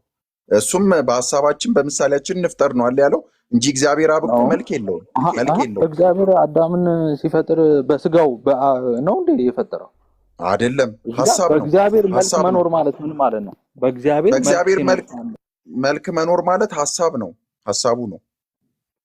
ስለዚህ የሰው ልጅ እንደ አምላክ የሚባለው የሰው ልጅ እንደ አምላክ የሚባለው ራሱ አምላክን ስለሚመስል ነው። ኦኬ፣ ስለዚህ ኢየሱስም አምላክ ነው በዛ አንደርስታንዲንግ ከሆነ ኢየሱስማ የእግዚአብሔር ዘላለማዊ ቃል ነው። ዘላለማዊ ቃል ነው። አዳምጠኝ፣ ይቅርታ እንዳረብሻችሁ። ጃቢር ዘጋው መሰለኝ እንትኑን። በእግዚአብሔር መልክ ሲኖር ሳለ ማለት ምን ማለት ነው? በእግዚአብሔር መልክ መኖርና እግዚአብሔር መሆን አንድ ነው እኮ። በጣም አሪፍ። በእግዚአብሔር ከላይ ምን ይላል? እርሱ በእግዚአብሔር መልክ ሲኖር ሳለ ከእግዚአብሔር ጋር በእግዚአብሔር መልክ መኖር ማለት ምን ማለት ነው? ራሱ እግዚአብሔር ማለት ነው።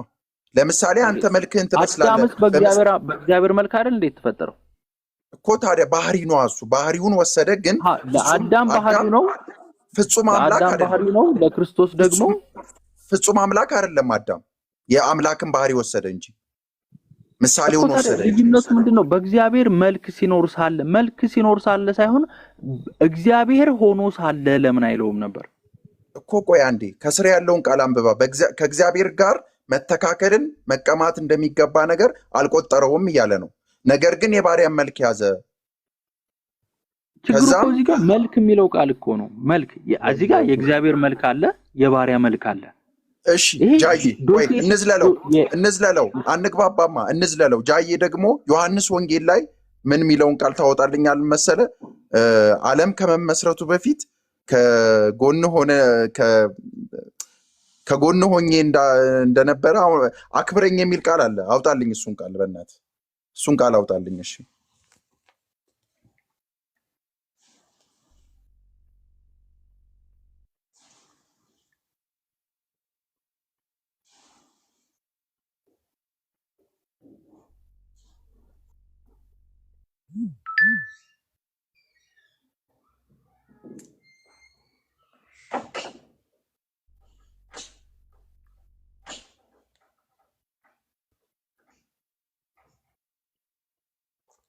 እሺ ኢየሱስ ክርስቶስ ያውቁ ዘንድ የዚህች ዓለም የዘላለም ሕይወት ናት አለ።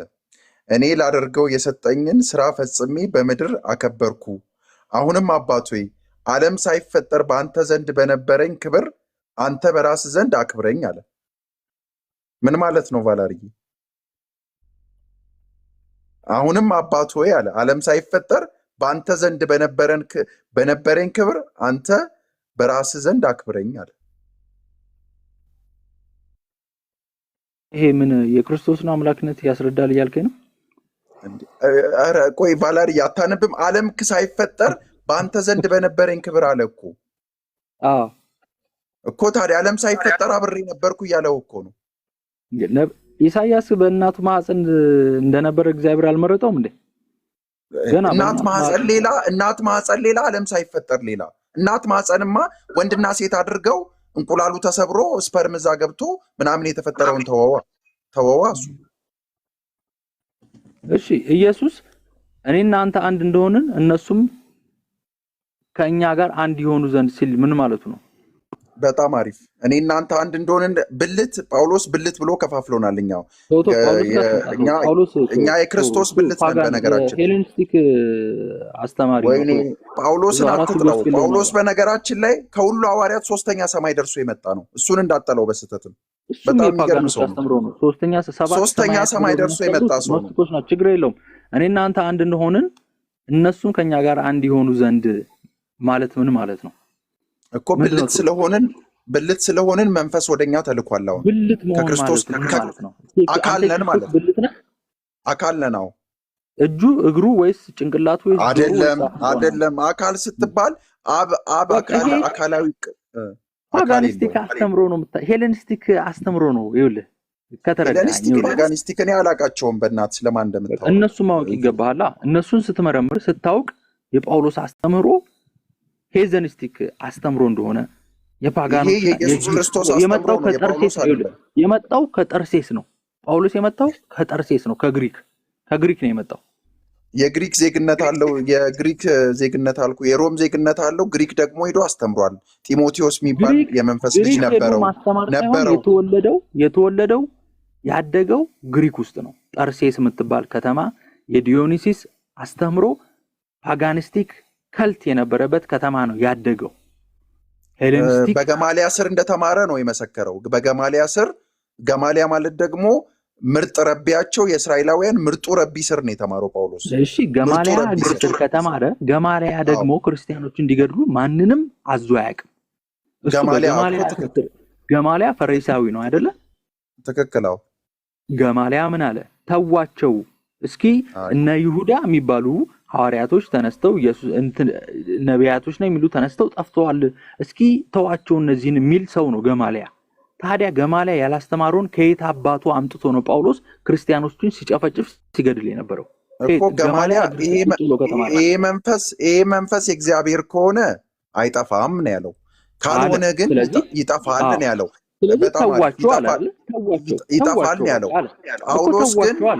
ጳውሎስ ግን ከፈሪሳውያን ጋር ሲተባበር ተዋቸዋል አይደለ? ገማሊያ ጳውሎስ ግን ከፈሪሳውያን ጋር ይተባበር ፊልጵስዩስን እንደውም ለመሞቱ ምክንያት የነበረ ሰው ነው። ጳውሎስ ገማሊያ እግር ስር ቁጭ ብሎ ከተማለ፣ ገማሊያ ደግሞ ይሄ ከእግዚአብሔር ዘንድ ከሆነ አይጠፋም፣ ከእግዚአብሔር ካልሆነ ይጠፋሉ፣ ተዋቸው። ከዚህ በፊትም ብዙ መምህራኖች ምናምኖች እነ ቴዎዳስ እነ ይሁዳ ተነስተው ነበረ፣ እነሱም ጠፉ።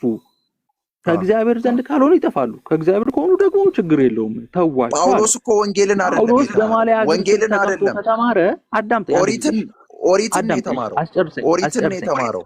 ተው ኦሪትን ብቻ ሳይሆን ከገማሊያ ሕግን ስርዓትን ተምሯል።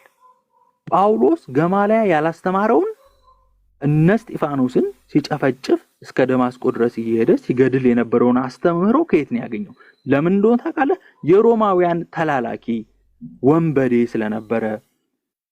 ለምን እግዚአብሔር ነገስታቶችን የሚሾመው እግዚአብሔር ነው። ለምን እንዴ? ጳውሎስን አታውቀውም እንዴ?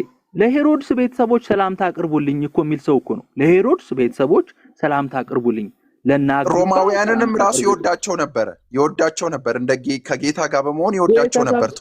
ተላላኪ ስለሆነ አገልጋይ ስለሆነ ገብቷል አይደል?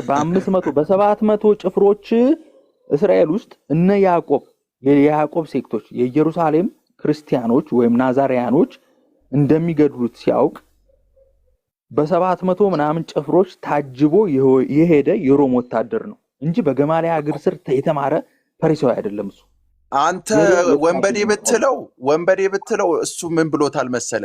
በአሕዛብና በጻድቃን መሃል ስሜን ይገልጥ ዘንድ የመረጥኩት ምርጥ ዕቃዬ ነው ብሎታል። ወንበዴ እንዳልከውም እውነት ነው። በወንበዴዎች እጅ ታርዶ ሞቷል።